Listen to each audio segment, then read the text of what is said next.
Warhammer x LOTM, The Black Emperor. By author Jiao Chao Mo. Chapter 401-420. The Way of the Ferocious Avenger. In the year 850, the Night World Crisis was discovered, and the Crass Knight family on this planet joined the Empire. Crisis was the third Night World discovered by Ning Lu, after Daxos Twin Star System and Demetus. In the 5th solar month of the same year, a fleet from the 9th Battle Group arrived in the Squat Star System at the Galactic Center. Ning Lu received Chesney and the librarian Nicholas in his private office. "My lord, according to your command, the Firestorm Star has begun casting Iron Rider class Terminator armor, with a total of 52 sets. Presenting to you the first batch of Iron Rider class Terminators cast, a total of 52 sets." Ning Lu leaned back in his chair, gazing at Chesney. "My Storm Lord, the Iron Rider class Terminator will be prioritized for the battle groups fighting against the Squat League. You and the Royal Court monks of your battle group will soon receive more suitable equipment." Not long ago, Rozicki Czech prayed to the Black Emperor, reporting the successful research of prototypes for the Saturn Terminator and Saturn Dreadnought. Vulcan permitted him to take some prototypes to the Galactic Center for testing in battles against the Squats. Upon Rozicki's arrival, Ning Lu would order him to begin researching various suits suitable for extraordinary individuals. "My lord, as you wish. Whatever your command, I shall obey." Ning Lu looked at Chesney. He was still as loyal as he had been in Vostronia. The worlds under his command provided equipment for other battle groups without any dissatisfaction. The Baron of Corruption observed Chesney's spirit body, seeing a pure azure, like the ocean. "Have you mastered the power I bestowed upon you?" "My lord, I believe so," Chesney said with certainty. "After occupying the main star of Thalassa, I organized a fleet to delve deep into the ocean, pursuing the Sahaduan who had invaded that world and then fled. During a hunt, after cornering 100 Sahaduan, I had that fragmented feeling of completely mastering power, just like the previous 2 times. After Ning Lu confirmed that Nicholas had digested the People of Wrath potion, he spoke. "Arsena, please take the Storm Lord and Nicholas outside to wait for a moment, and confirm the progress of subsequent Iron Rider class replenishment." Subsequently, he went to the disordered country, ordering the space monkeys to first formulate the Seafarer potion, and then use the blue-eyed sea eagle and other materials found inside the void whale to formulate the sequence 6 inches wind-favored potion. A moment later, Ning Lu looked at the newly promoted, wind-favored, and Seafarer before him, pushing a data crystal towards them. "It contains the Eldar's Way of the Ferocious Avenger. It is very suitable for your battle group. You and Nicholas should research it together." The Way of the Ferocious Avenger was the third branch path Ning Lu unearthed from Slotta's mind, following the Way of the Fire Dragon and the Howling Banshee path. He spent a considerable amount of time adapting the Way of the Ferocious Avenger into a version suitable for the Order Shadows. Chesney picked up the data crystal, feeling a bit puzzled. Open black lens bracket. I have spoken with the Eldar Hunter cult members of the battle group. The Avenger precisely controls shuriken weapons, unleashing their wrath upon enemies. It doesn't seem to have much connection with Sailor, People of Wrath, Seafarer, and Wind-Favored. However, since my lord says so, it must be correct. Close black lens bracket. Ning Lu keenly sensed the confusion in Chesney's and Nicholas's eyes, and he smiled, saying, "What I mean by suitable will not be reflected in external shuriken weapons, but in its essence. Avenger are patient and methodical warriors, they are fierce in attack and unwavering in defense. The Way of the Ferocious Avenger grants them unique abilities, allowing them to perceive the ebb and flow of battle, much like a sailor reads the tides, using their power to overwhelm enemies. They might unleash a torrent of firepower one moment, then charge into enemy lines at dawn, or retreat the next, luring enemies into a meticulously planned ambush." Chesney suddenly understood. "My lord, I understand. The Way of the Ferocious Avenger is also the power of the storm, raising a tide in an instant to swiftly crush the enemy. My lord, I will certainly work with Nicholas to explore the secrets of the Way of the Ferocious Avenger, and enable the battle group to master it." Nicholas also immediately stated, "Father, I will cooperate with the Storm Lord to master the way of the ferocious avenger." After Chesney and Nicholas left, Ning Lu instructed the original body servant. Equip the first battle group with Iron Rider-class Terminators and launch an attack on the squat's forgehold. The Order Shadows had already gained void combat superiority and could launch an offensive against the squat homeworld. Battle groups will take turns in combat, and Iron Rider-class Terminators will be equipped to the battle groups launching the offensive. "As you command, my lord." Ning Lu then rose and walked into Malina Scala's biology laboratory. The biologist's long hair was unbound, each golden strand swaying like a venomous snake. Ning Lu knew that the biologist's hair didn't just look like venomous snakes, but was truly poisonous. After Malina arrived on the Wangquan Shadow, Ning Lu confirmed that she had digested the Harvest Priest potion, then used the Snakebite clan venom obtained during the Flame Wheel campaign to formulate the biologist's potion. After Malina was promoted to Sequence 6 biologist, she took over the research on space dwarf biotapestry technology.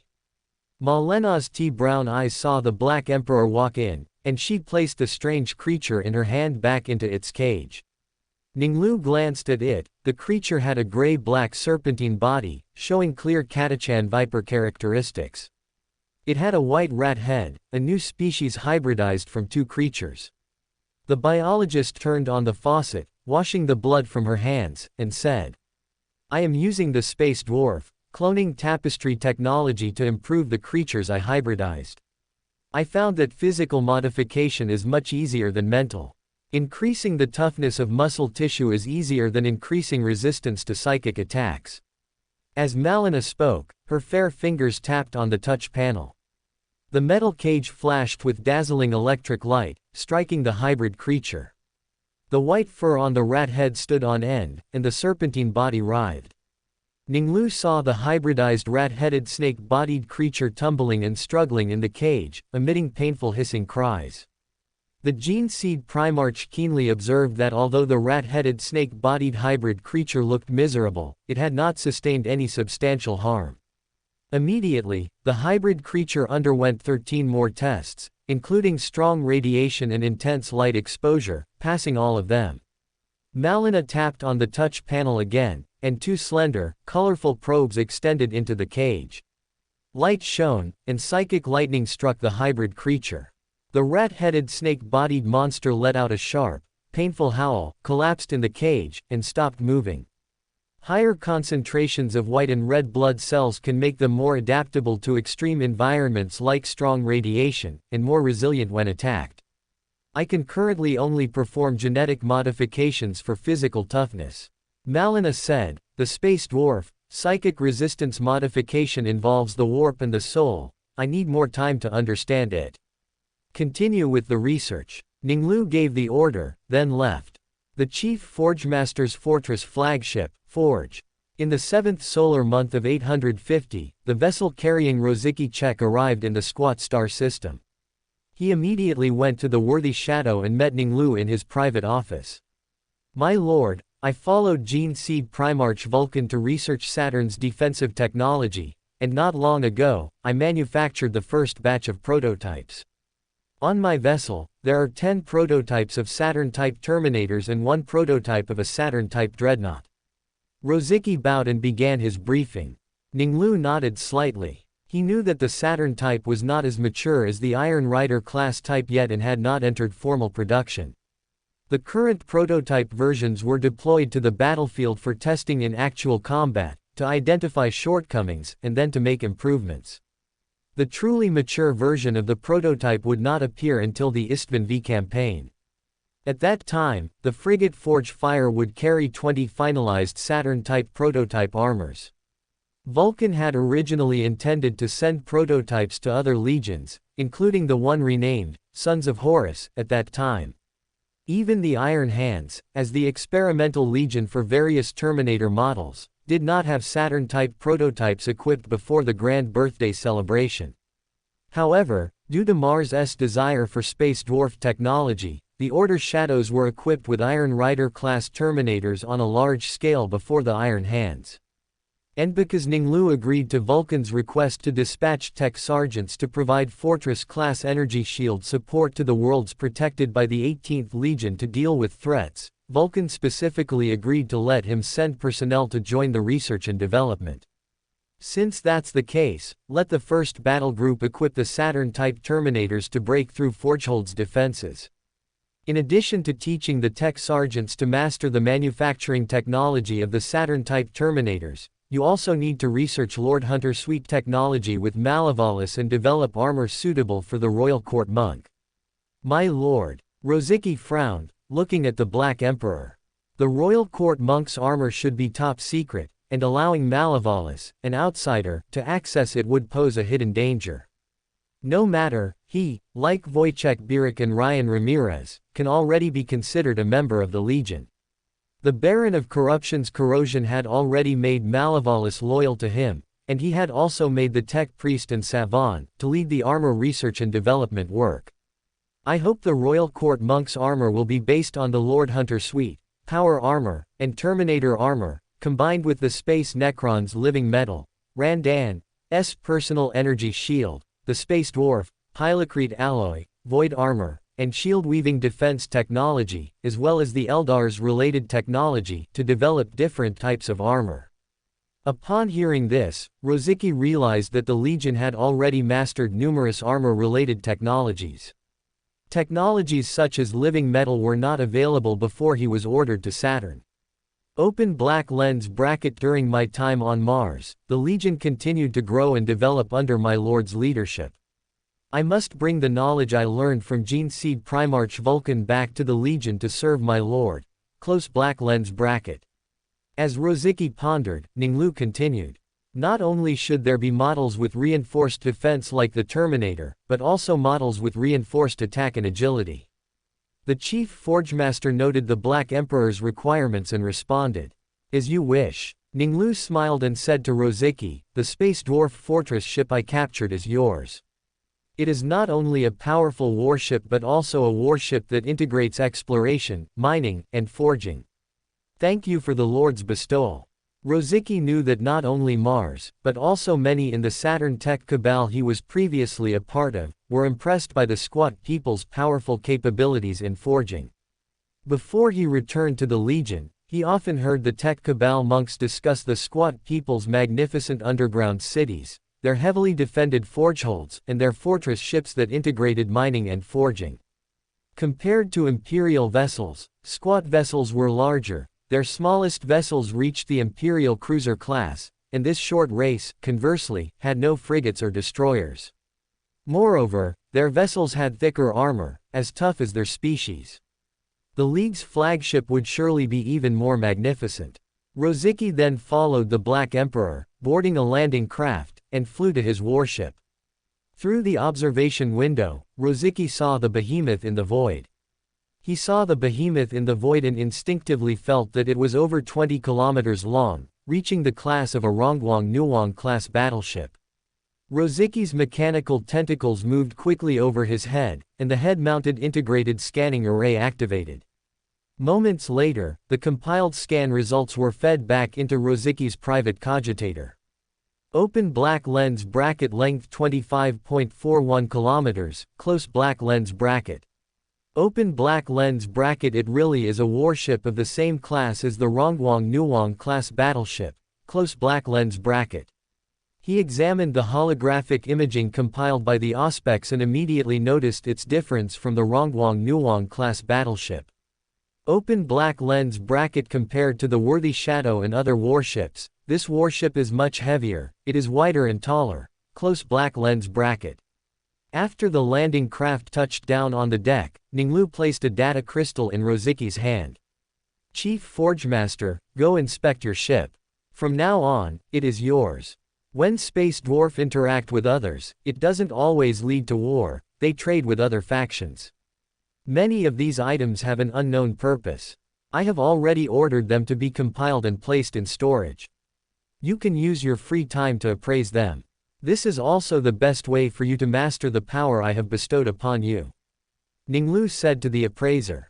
The items he referred to had all been checked by the Baron of Corruption and were neither alchemical materials nor anything he recognized. Although the Squat League was a young alliance, established only 490 years ago, the items discovered and compiled by the 6 participating legions still filled 3 decks, and some items inside the Primarch's palace were also awaiting the appraiser's processing. As you command, my lord. Rosicky took the data crystal and placed it in his mechanical tentacle.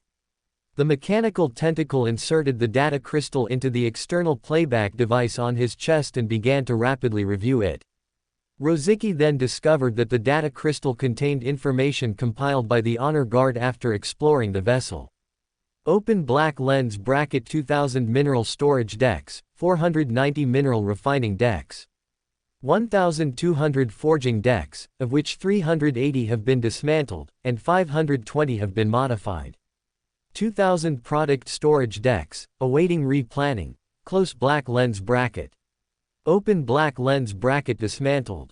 Modified, close black lens bracket. Rosicky, with questions, walked towards the nearest deck 13 forging deck. The relevant information recorded in the data crystal was, open black lens bracket formed by dismantling and merging 2 decks, close black lens bracket. Rosicky entered the forging deck and immediately saw over 1,000 workers busily working on the production line. With a brief observation, he could tell they were manufacturing bolt guns. The chief forgemaster noticed that over a dozen of the procedures differed greatly from what he knew, and the finished products had wider and thicker gun bodies. Lord Rosicky, the Legion serf in charge of management, had already received the order that the chief forgemaster would arrive at the vessel today.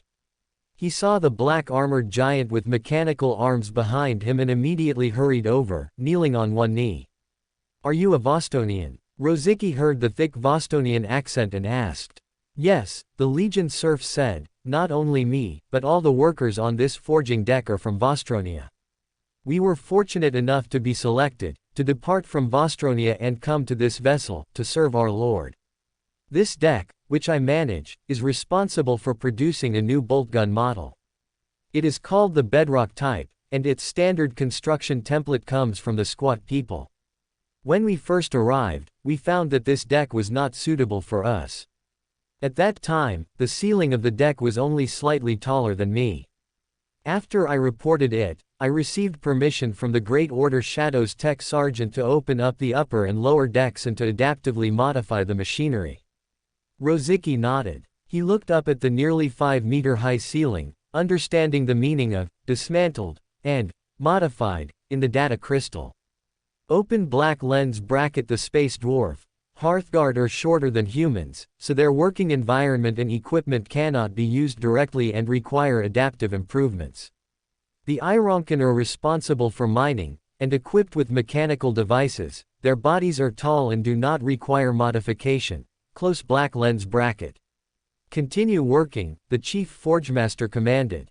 As you command. Rosicky spent 2 vessel standard hours quickly grasping the situation of the vessel. Afterwards, he went to the ancestor shrine on the lower level to report to the Black Emperor. Thank you for my lord's bestowal. I will surely make good use of this warship to research and provide more equipment for the Legion. You should give it a name. Ning Lu nodded slightly, smiling. The entire vessel is like a large forge, covering the entire process from ore to forging, and then to storage. The laboratories and so on also serve the forging.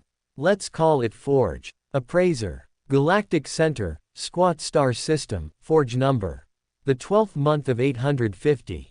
After much effort, the chief forgemaster enabled the Legion's tech sergeant to master the manufacturing method for the prototype armor designed by the Gene Seed Primarch Vulcan by the 10th solar month, and subsequently focused more energy on identifying unknown items. Rosicky check arrived at storage deck No. 1. The deck was about 1/30 empty, which was the result of his previous free time. Appraiser strode towards a bluestone slab placed against the wall. The slab was very large, one of the largest items on the entire deck. But the area it occupied was one of the smallest items. Placed upright, it was casually leaned against the wall, resting on the hard fortress wall. The space dwarf seemed completely unconcerned whether it would collapse and shatter due to the ship's vibrations. Although the Forge number was also a behemoth among their massive and heavy warships, it was not impossible for it to fall. Rosicky knew the reason. His gene father, the deity he worshipped, had told him that the space dwarf philosophy of survival was practical pragmatism. He scanned the slab, which depicted a strange creature with bat wings larger than its body, its ears protruding backward, unusually prominent. Open black lens bracket. The slab depicts an image of some kind of creature, close black lens bracket. This bluestone slab was clearly just some civilization's graffiti by space dwarf standards, not highly valued by them. Rosicky gazed at the slab, thinking to himself, open black lens bracket, if it's not some imaginary creature, then it's a real one. An alien never before discovered, close black lens bracket. Rosicky saw that in the lower right corner of the bluestone slab, there were also hieroglyphs he didn't recognize, like graphics. Appraiser's hand caressed the slab, golden light shimmering in his eyes. His spirituality rapidly consumed, and at the same time, the hieroglyphs gradually became understandable. The Raffen are terrifying evil gods. They will first enslave every race they encounter, slowly harvesting every life. Rosicky's hand lifted from the slab, staring at the bat-like alien. Open black lens bracket. Raffen. It seems to be a real, powerful alien, but I've never heard of it. Close black lens bracket. As Rosicky pondered, the mechanical arm behind him pulled out a data pad from his power armor. He quickly recorded the information and wrote in the destination column. Open black lens bracket. Librarian. Close black lens bracket. Appraiser rested briefly, his gaze searching the deck. His eyes fell on a rod-shaped item that matched the height of an Astartes. Compared to the bluestone slab, the space dwarf had allocated a considerably larger space for it. It lay flat on a weapon rack. Appraiser strode over and picked up the rod-shaped item. His eyes once again glowed with golden light, and Appraiser did not need divination or prophecy. An image flashed in his mind. Rosicky gripped the rod-shaped item with one hand, his fingers rapidly tapping on dozens of runes near the bottom of one end. His first tap was on the rune facing upwards in his hand, 2 hand lengths from the tail end. His second tap was on the rune rotated clockwise, 1 hand length from the tail end. Rosicky tapped on different faces of the rod in his hand, sometimes up, sometimes down, as if tapping casually. After tapping 14 runes in a row, the long rod in his hand glowed with dazzling blue light. At the same time, a spear tip suddenly thrust out from the other end, with electric light swirling around it. Rosicky tapped another 14 different runes on it, and with a snap, the charged force field disappeared, and the spear tip retracted. The mechanical arm extended down in front of him, and he quickly input information onto it. Open black lens bracket. Power spear, originates from an unknown alien race, size suitable for Legion warriors. Activation runes. Deactivation runes, close black lens bracket. Rosicky marked the runes on the power spear to facilitate subsequent testing by the tech sergeant who would take over. Open black lens bracket. Destination, armory, close black lens bracket. As he input the information, he felt a slight dissolution within his body. Open black lens bracket. Only a little more until I fully master the power of Appraiser. Today, I should be able to become a true Appraiser. Close black lens bracket. As Rosicky pondered, he placed the weapon back on the weapon rack. Open black lens bracket. The space dwarf should have already identified this as a weapon, which is why they allowed it to occupy more space. They might not have found a way to activate it, or they might have found a way but deemed it unsuitable for use as a weapon, so it remained here. Close black lens bracket. As Rosicky pondered, he walked towards the central area, where a pure white stone was placed within a stasis field. Compared to its size, it occupied countless times more space and was stored in a stasis field, clearly not an ordinary item. The mechanical arm on Rosicky's back, newly modified with pylocrete alloy, grabbed the stone after deactivating the stasis field. Appraiser's left hand hovered over the stone, and his spirituality spread. His golden eyes swirled, and at the same time, he felt as if stars were shattering within his body. Open black lens bracket. I have become a true appraiser. Close black lens bracket. Rosicky placed the white stone back in its original position, activated the stasis field, and quickly input information into the data pad. Open black lens bracket. A type of energy stone, usable as a power source. Destination. Second forging deck. Close black lens bracket. After Appraiser identified a dozen more items with his spirituality, he went to the lower level to meet the Black Emperor. My lord, I discovered an image and a race named Raffen on the bluestone slab. Is this race real? Ning Lu nodded and said, the Raffen do exist. They are an older race than the Eldar. Their mind control ability far surpasses the Osiris mind control seed. The Raffen can exist simultaneously in the warp and real space. As long as they can successfully find an initial host, a single individual can enslave an entire planet on its own. Rosicky was slightly startled to hear that the Raffen truly existed and that their history was even older than the Eldar. Besides using psychic abilities to remotely control, enslave, and consume other races, the individual combat strength of the Raffen is also extremely powerful. Even an ordinary Raffen's individual combat strength exceeds that of a common Astartes, comparable to a custodian guard. The cream of the crop among them, called the Primals, can contend with a gene seed Primarch. In Ning Lu's memory, the Raffen would later clash with Anger and Sanguinius. Open black lens bracket. If not for the Primal attempting to cross countless light years to enslave Lionel Johnson, and the Lion King being exceptionally gifted in this area, the Raffen would have continued to pose a threat to the Imperium. Lion tracked them back, discovered the Raffen's lair, and led his forces, using many forbidden weapons, to resolve this immense threat. To resolve this huge threat, Lion even gave up participating in the Ulnar Crusade, and the chance to fight alongside Huang Laohan, which directly led to him missing out on the position of War Master. Close black lens bracket. The Raffen are actually so powerful. Rosicky exclaimed in surprise upon hearing this. Ning Lu nodded slightly. He speculated that the Raffen were very likely potion ingredients. Open black lens bracket. Perhaps I should go to the Ghoul Stars then and get my hands on the Raffen. Close black lens bracket. As Ning Lu pondered, he observed Rosicky's aura. He saw that Rosicky's aura was dark yellow and perfectly integrated. Have you already mastered the power I bestowed upon you? Rosicky affirmed, yes, my lord. Ning Lu took out a data crystal from his armor and said, my latest acquisition from here is the standard construction template for a space particle excavator. You should examine it first. I will summon you later to bestow new power upon you. The coordinated dance of the Thousand Suns 5 Great Schools. After Rosicky left, Ning Lu immediately went to the disordered country. He ordered the space monkey to use the octagonal 8-toothed gears and other materials found in Necromunda to concoct the sequence 6 inches artisan potion. After obtaining the golden artisan potion, he immediately returned to the real world and summoned Rosicky.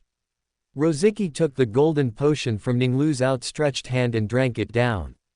He heard the sound of countless gears meshing in his ears, followed by the roar of machines. Moments later, Rosicky reigned in the overflowing potion power, and he bowed slightly. Thank you, my lord, for your bestowal. I will surely make good use of the power you have granted me. After becoming a artisan, I can complete the manufacturing of the space particle excavator more quickly. Although the space particle excavator can refine new elemental mineral deposits, the accompanying destructive nuclear fusion reaction will also cause irreversible ecological and environmental impacts on the planet, Ning Lu instructed. Once successfully manufactured, deploy it in uninhabitable star systems. As you command, my lord, the chief forgemaster acknowledged and departed. Ning Lu stepped towards the machine beneath the statue, continuing his communication with the ancestor shrine. Considering Voden's significant importance to the space dwarf, his actions against the Squat League's ancestor core would invite retaliation from numerous leagues. More crucially, once the Squat League surrendered to the Imperium, the Jiao Lao would push for the War Council to accept. Ning Lu had no reason, nor was it possible, to continue fighting the space dwarf at the cost of the Order shadows. He had to seize the time to grasp the spoils of war. The dangerous environment of the galactic core was not suitable for human habitation, only special populations like the space dwarf, shaped by cloning and weaving technology, were suitable for survival there. Ning Lu also did not intend to expend a large amount of resources to establish territory in the galactic core, as there were still many easily developable worlds in the galaxy.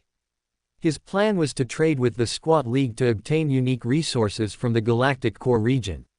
Ning Lu was targeting the various technologies contained within Voden. Once the Ancestor Shrine left the galactic core, it might be unable to interact with Voden due to distance. For this reason, after the Order Shadows launched a landing operation on the Squat homeworld, he did not immediately join the operation.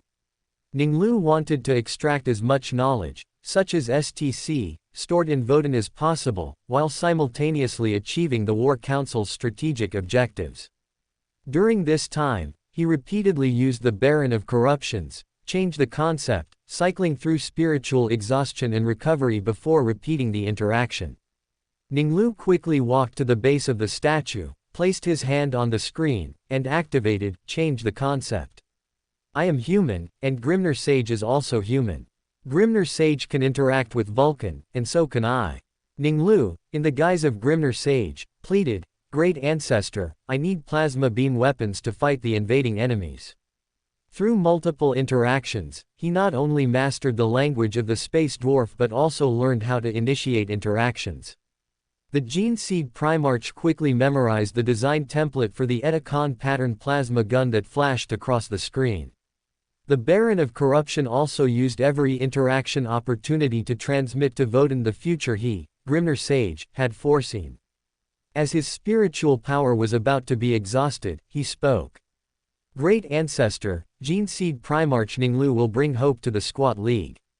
The Squat League should form Ironkin vows and fight alongside the Order Shadows. Quote. Ning Lu knew that since the Great Crusade, when humanity rediscovered the space dwarf, some space dwarf had accompanied the Imperium in battle. Many Ironkin vows would also leave their homes to serve as mercenaries, joining various factions across the galaxy to broaden their understanding of the galaxy. Besides obtaining resources through technology and trade, the third aspect he targeted was the space dwarf, armed forces. Ning Lu planned that only when the core forces of the Squat League entered the battlefield would he personally enter the battlefield to completely defeat the enemy. While the Baron of Corruption was unearthing Voden's secrets, the other two Gene Seed Primarchs personally led their warriors to launch an offensive. The first solar month of 851. Outer rim of the galactic core, D1519 star system. Magnus, leading the Thousand Suns, launched a series of raids, occupying numerous shipyards in the D1519 star system, before initiating a planetary surface landing operation. Magnus commanded the offensive, leading 5,000 Thousand Suns in an assault on the clan's forgehold. The Sky Eagle School was his thought. Apophis and others used Sky Eagle techniques to link the minds of all Thousand Suns together. Members of the Sky Eagle School also diligently probed the enemy's minds, but the Squat's will was firm, making it difficult for them to extract information. Magnus joined this process, and he, along with Apophis and several other lecturers, collectively managed to glimpse the enemy's surface thoughts.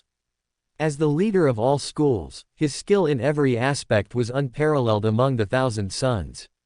When the Sky Eagle School's progress was hindered, he immediately filled that gap. The Gene Seed Primarch's powerful psychic abilities and extraordinary skill allowed him to glimpse their flanking maneuvers and interception routes from the resilient Squat's surface thoughts. The Black Raven School was Magnus's eyes and ears. Azek Ahriman's mind was filled with a flickering image. He saw a large number of Ironkin appearing at the 9 o'clock direction, raising their plasma cannons to attack the Thousand Suns. Ahriman immediately sent a brief warning pulse, touching Magnus's mind in an instant. The Gene Seed Primarch's complex and immense thought structure was like a dazzling star in the void, its brilliant light illuminating the surrounding stars. After Ahriman's future warning was sent, the Thousand Suns immediately reacted. The 1,000 Sons of the Falcon School were Magnus's shield, their unleashed psychic shields blocked the plasma flames. The Firebird School and the Bright Feather School were Magnus's counter-attacking fists, launching attacks against the enemy. Psychic arcs leapt across the Ironcon's steel casings, turning solid steel into scattered piles of charred parts. Puffs of psychic flames melted steel bodies, incinerating them along with the Ironcon's forms into cinders. The Black Raven School, using precognition, continuously sent thought pulses to the 1,000 Sons. Each intervention modified the course of the future, and each outcome unleashed ripples of causality, intertwining through interaction into complex patterns imperceptible to ordinary people. Only 1,000 Sons who mastered Black Raven techniques possessed minds powerful enough to process this information. Ahriman experienced dancing with potential futures, witnessing various possibilities and certainties intertwine into a storm. Fickle, fluctuating between real and unreal. Ahriman had never experienced a more perfect scene than this. He smiled, as his gene father, Magnus, led a magnificent dance that dispelled the gloom of flesh mutation. Magnus, the Red Cyclops, led the Sky Eagle School's scions, probing the squats for intelligence while overseeing the entire battle. He found the squats to be more resilient than he had anticipated. Even though the 5 great schools were integrated into a complete whole, unleashing their psychic techniques and causing them heavy casualties, they not only did not collapse but even maintained the integrity of their lines, striving to launch counterattacks. The Black Raven School foresaw major changes, providing early warnings for sudden attacks, but continuous suppressive fire was unavoidable. The squats' dense firepower was incessant. The Falcon School could not block every attack. 1,000 Son of the Firebird School was hit by a dozen explosive rounds, his power armor was torn apart, and his scion died. Seconds later, the Bright Feather School was annihilated. Tens of seconds later, 1,000 Son of the Falcon School exhausted his psychic energy, and his psychic shield shattered. Magnus raised his arm, and a meteor-like inferno descended from the sky, crashing into the squat ranks. The 1,000 Sons, numbering only 5,000, and with modified recruits, less than 10,000 in total, could not be wasted in brutal underground close-quarters combat. Magnus strode forward, his right-hand scimitar sweeping out, its rapidly rotating blade cutting down several Ironcon in succession. He raised his staff high in his left hand, and telekinesis swept dozens of squats, tossing them into the air and tearing them to pieces.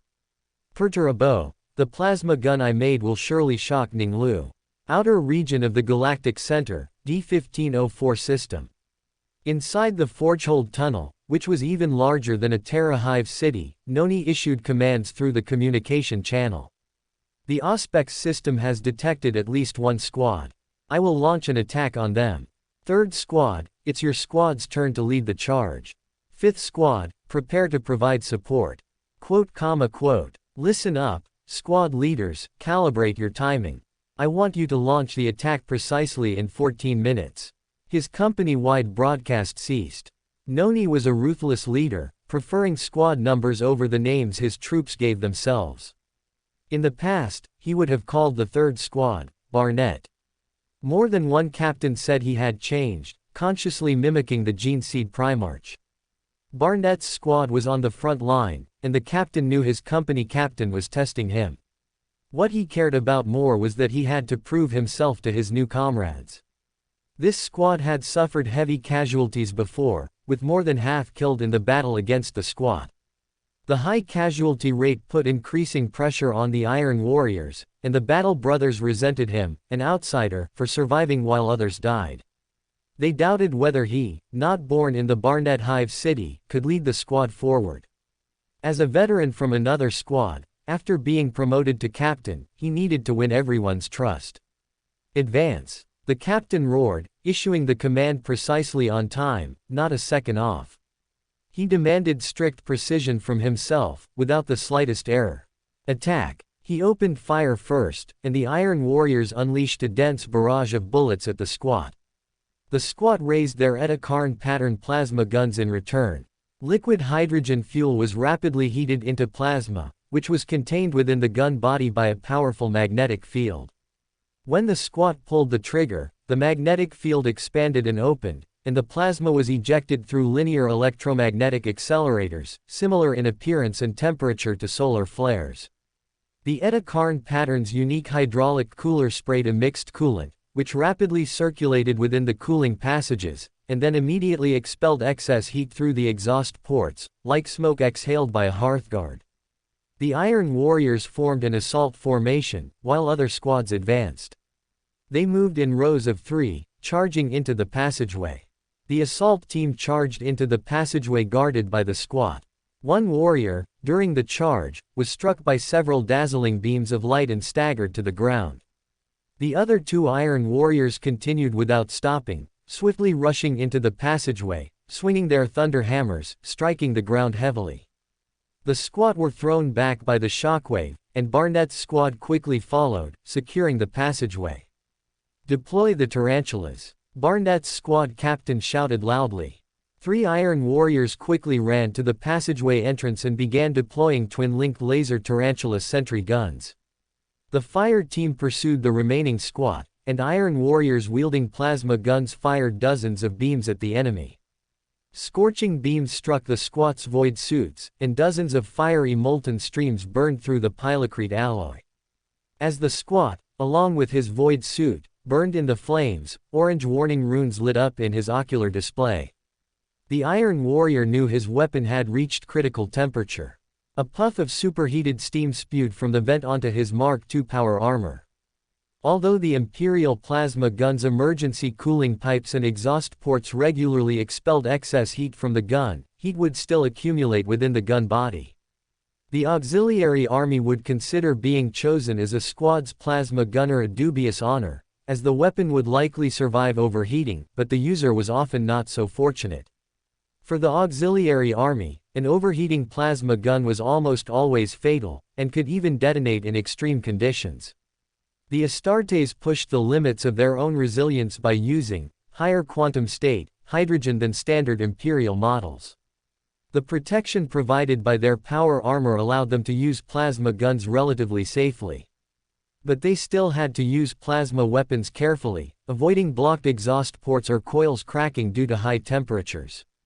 The Iron Warrior switched weapons to prevent the orange warning rune from turning into a red danger rune. He switched to firing his bolt pistol, waiting for the plasma gun to cool. The Iron Warrior raised his bolt pistol and fired.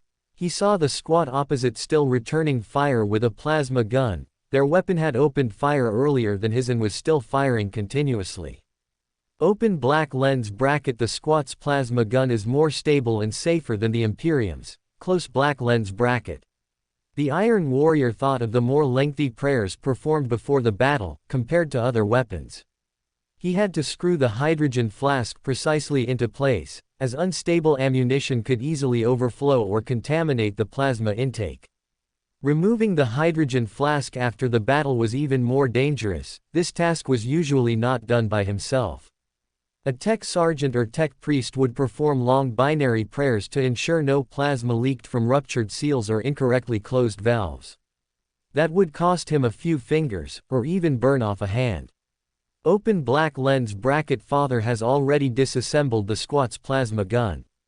I hope he can find the secrets of its manufacture. Close black lens bracket.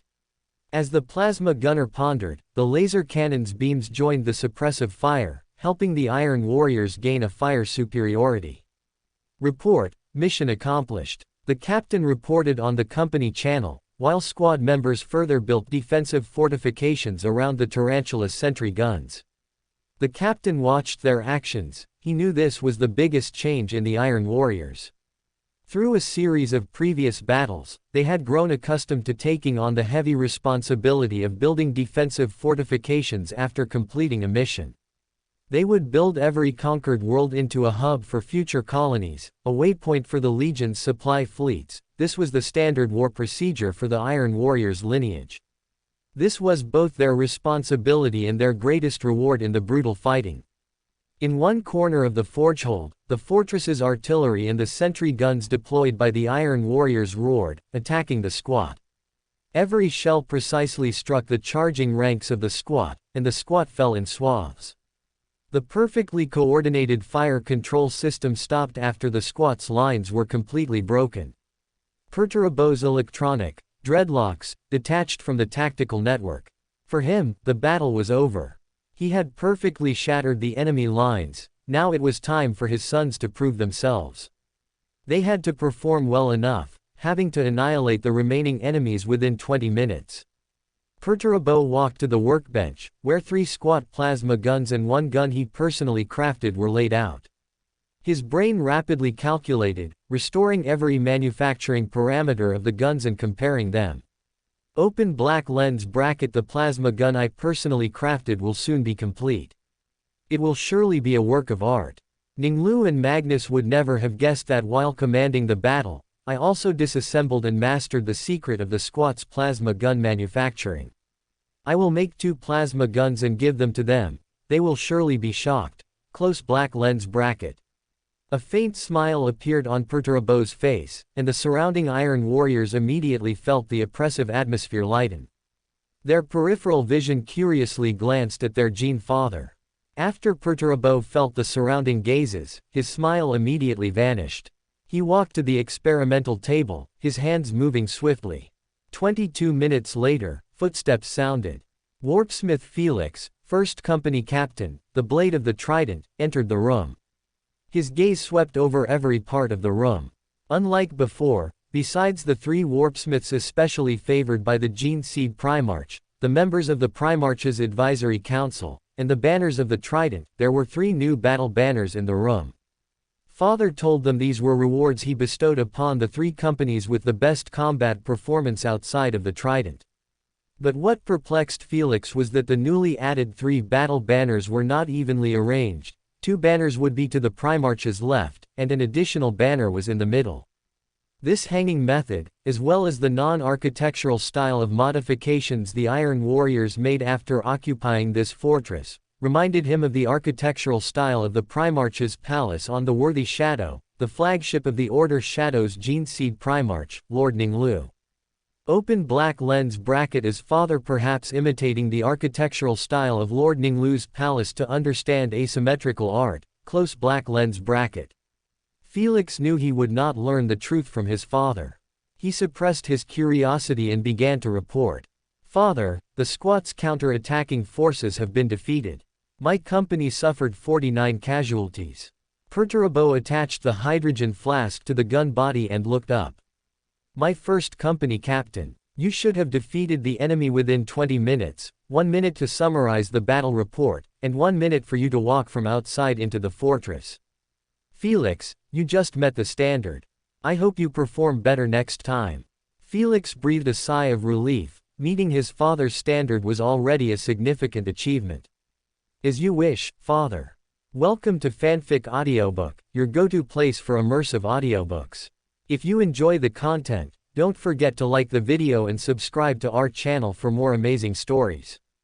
And please support the author by link in description. Chapter 402, The Elite Space Dwarf, The Mighty Horned Guard. The 4th solar month of 851. Outer reaches of the galactic core region, Squat star system, Squat main planet, Forgehold outskirts.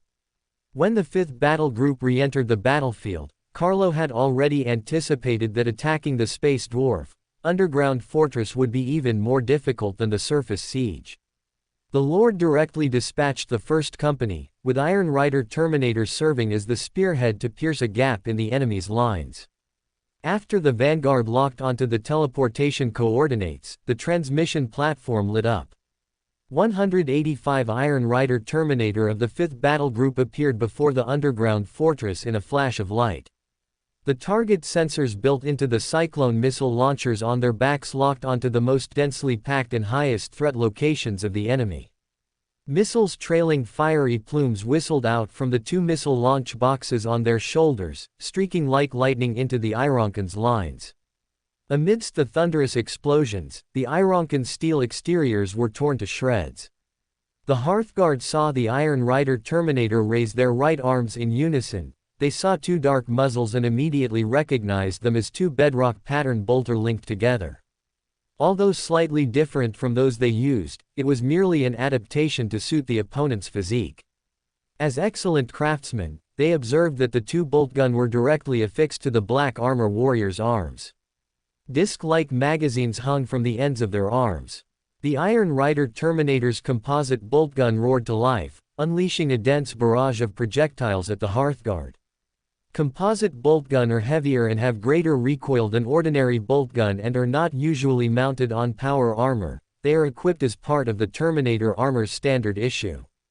Compared to the previously briefly used two-linked ordinary boltgun, the bedrock pattern bolter adopted were more stable. The most direct manifestation was that when the two boltgun fired, they did not interfere with each other, resulting in more stable trajectories and higher kill efficiency. At the same time, combined with advanced targeting equipment, the two bedrock pattern bolter could form a 45-degree angle.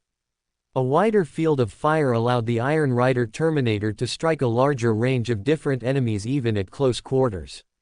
A dense barrage covered the Hearthguard, diamond-tipped bolts striking their pilocrete alloy armor, and the explosions shattered the void armor like eggshells. The Hearthguard fired as they retreated. The warriors of the 5th Battle Group's 1st Company had read the battle reports. They knew the resilient space dwarf were not retreating but using the fortress's passages to launch flanking fire. The entire underground of the slot was built into a complex underground fortress. Opening door. The company commander roared, and over 30 apprentices moved with heavy steps to the rock wall.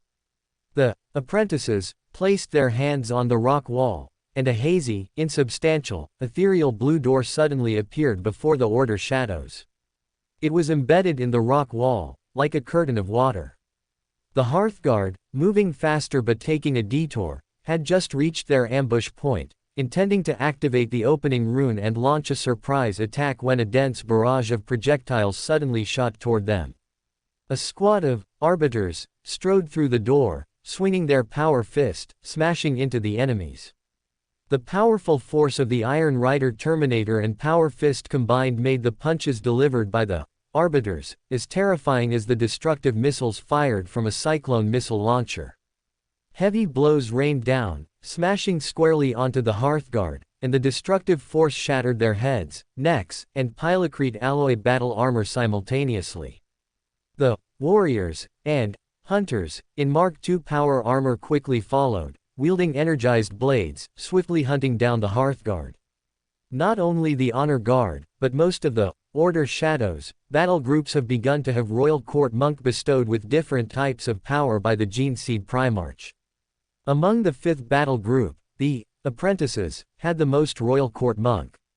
As the Iron Rider Terminator charged the Forgehold, the apprentices used opening door, allowing them to storm into the defensive works, destroying artillery and eliminating hidden firing points. The 1st Company of the 5th Battle Group broke through the Forgehold's outer defenses. After meltabombs detonated the thick, dark gray city walls, they became the first Order Shadows to rush into the Forgehold. As the Iron Rider Terminator rushed through the city wall, they immediately collided with a unit of short-statured troops wearing dark gray, almost black, armor. Each Hearthguard held an Etta Karn pattern plasma gun in their right hand, an Order Shadows modified version of which had begun to be equipped by the Order Shadows. They also carried shoulder-mounted external armor grenade launchers on their backs. The weapons held in their left hands varied, including plasma power blades and heavy power gauntlets. At the moment of encounter, cyclone missile launchers and grenade launchers roared simultaneously, launching attacks at each other. Boom, boom, boom. The front ranks of Iron Rider Terminator and Hearthguard swayed, both sides' heavy armor withstood the first wave of attacks. The Iron Rider Terminator were surprised. This was the first time they had encountered enemy troops equipped to withstand missiles. The Iron Rider Terminator realized they had encountered the elite forces of the Squat League. Continuous explosions made the entire Forgehold shake. A tech sergeant among the Iron Rider Terminator, after clearing his missile bay, being an savant, immediately identified the enemy's identity from the data provided by the Gene Father. He loudly warned on the company channel, "They are Horned Guard, they are equipped with the best weaponry. Each of them is selected from the most elite warriors of the League's various clans." In the front ranks of both sides, Iron Rider Terminator and Hearthguard elites fell almost simultaneously. Continuous grenades and missiles tore through both sides' heavy armor. For the ancestors, the Horned Guard roared in fury, the conviction to protect Voden driving these outstanding warriors, who had experienced countless battles, to shout loudly and charge at the enemy. Compared to the Iron Rider Terminator, the Horned Guard possessed similar defense but maintained complete freedom of movement in combat. They charged the black armor warriors with swift speed, and the hunter modules mounted on their armor automatically stabilized their aim while running, each plasma beam fired precisely at the enemy. Facing the curtain of fire unleashed by the Horned Guard, the Iron Rider Terminator raised their composite bolt gun and unleashed a dense barrage of projectiles at the enemy. The Order shadows keenly locked onto the running Horned Guard, holding their own in the deadly firefight. Bolter fire and plasma beams flashed between the lines of both sides. Dark black and dark gray armor instantly endured countless attacks from the opposing side, their tough defenses torn apart by terrifying firepower, and at every moment, warriors were torn apart by destructive energy. On the flagship bridge of the 5th Battle Group, Carlo, who had received reports from the first company of a major breakthrough, kept receiving reports. "Lord, we are constantly losing Iron Rider Terminator teleportation beacons, we have already lost 41. The tech sergeant's report made Carlo feel confused, he had never lost so many Iron Rider Terminators so quickly before. "What happened? Carlo, report." Carlo pressed his communication bead and asked loudly. The first company of the 5th Battle Group named their company after the sacred duty given to them by the Gene Father, guarding Carlo. Encountered. Horned Guard. Carlo immediately recalled the information provided by the Gene Father and instantly understood the reason for the heavy casualties of the Iron Rider Terminator. Guard, prepare for teleportation. Carlo led 20 members of his guard, also wearing Saturn pattern Terminator prototypes, onto the teleportation platform. Chapter 403 Saturn Pattern Terminator. The Saturn Pattern Terminator prototype armor's broad, semicircular shoulder guards were equipped with a synchronized teleportation device, which connected to the teleportation transponder on the first company captain of the 5th Battle Group, allowing them to quickly lock onto the teleportation location. The moment the guards wearing the Saturn Pattern Terminator prototype stood firm on the teleportation platform, a bright light immediately flared. Relying on teleportation matching, the guards in the prototype armor arrived at the battlefield at a speed far exceeding that of the Iron Rider class.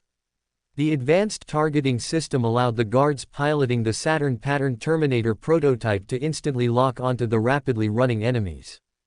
20 guards raised their arms, and the reactors, powerful enough to energize formidable energy weapons, roared to life. The plasma bombardment cannon roared, spewing forth a beam equivalent to the combined output of a dozen or so Ada-Corn pattern plasma guns wielded by the Horned Guard. Boom! The plasma bombardment cannon pierced through the chests of 20 Horned Guard, incinerating their bodies. Carlo saw 2 Horned Guards swiftly rush to the side of an Iron Rider Terminator. They nimbly dodged attacks and swung the plasma blades mounted on their left arms. The orange-yellow blade attached to the power fist struck the Iron Rider Terminator's armor.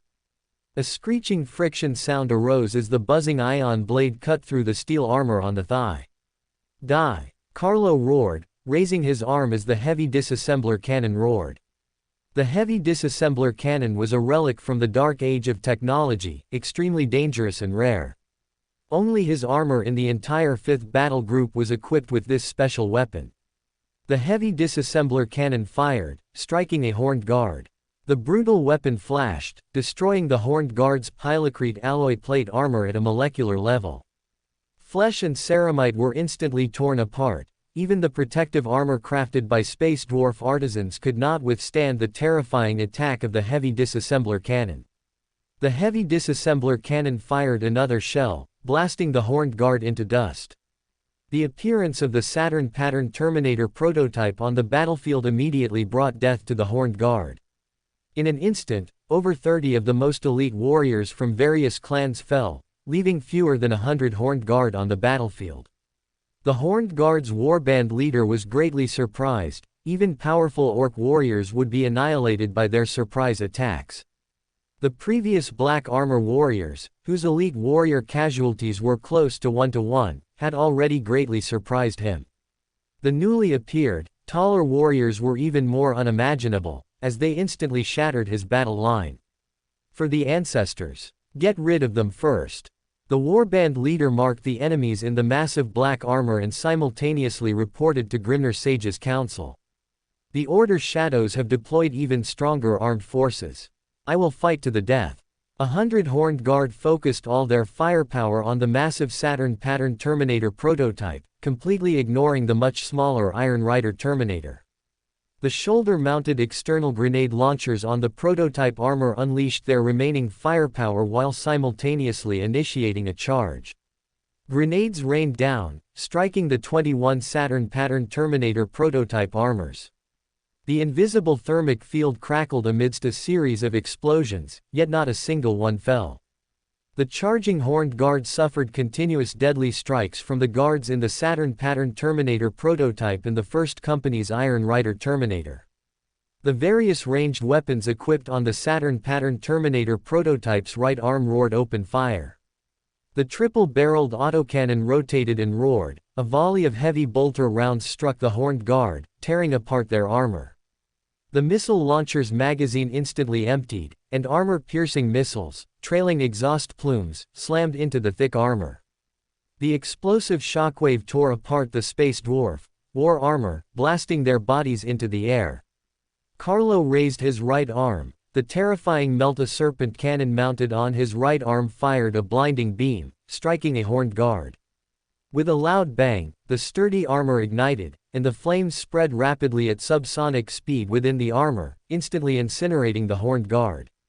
The armor, along with the tough body inside, instantly turned to ash, with sparks scattering all around. 1/3 of the Horned Guard fell on their death charge before even reaching their targets. For the ancestors, the warband leader roared, leading the remaining half of the Horned Guard in an attack. As they swung their arms, the weight of their punches was greatly amplified by their resonant power fists. The resonant weapons, whose technology had been lost by the Imperium of Man, slammed heavily onto the ground, unleashing an invisible shockwave that struck the prototype armor. Several nearby Iron Rider Terminators were knocked over by the resonant shockwave. The thermic field of the Saturn pattern Terminator prototype armor emitted a piercing crackling sound. Their bodies swayed but did not fall. The other half of the Horned Guard swung their bright power fists, striking the black armor warriors' massive bodies at the calves. The plasma power fist scraped against the thermic field, producing a harsh grinding sound.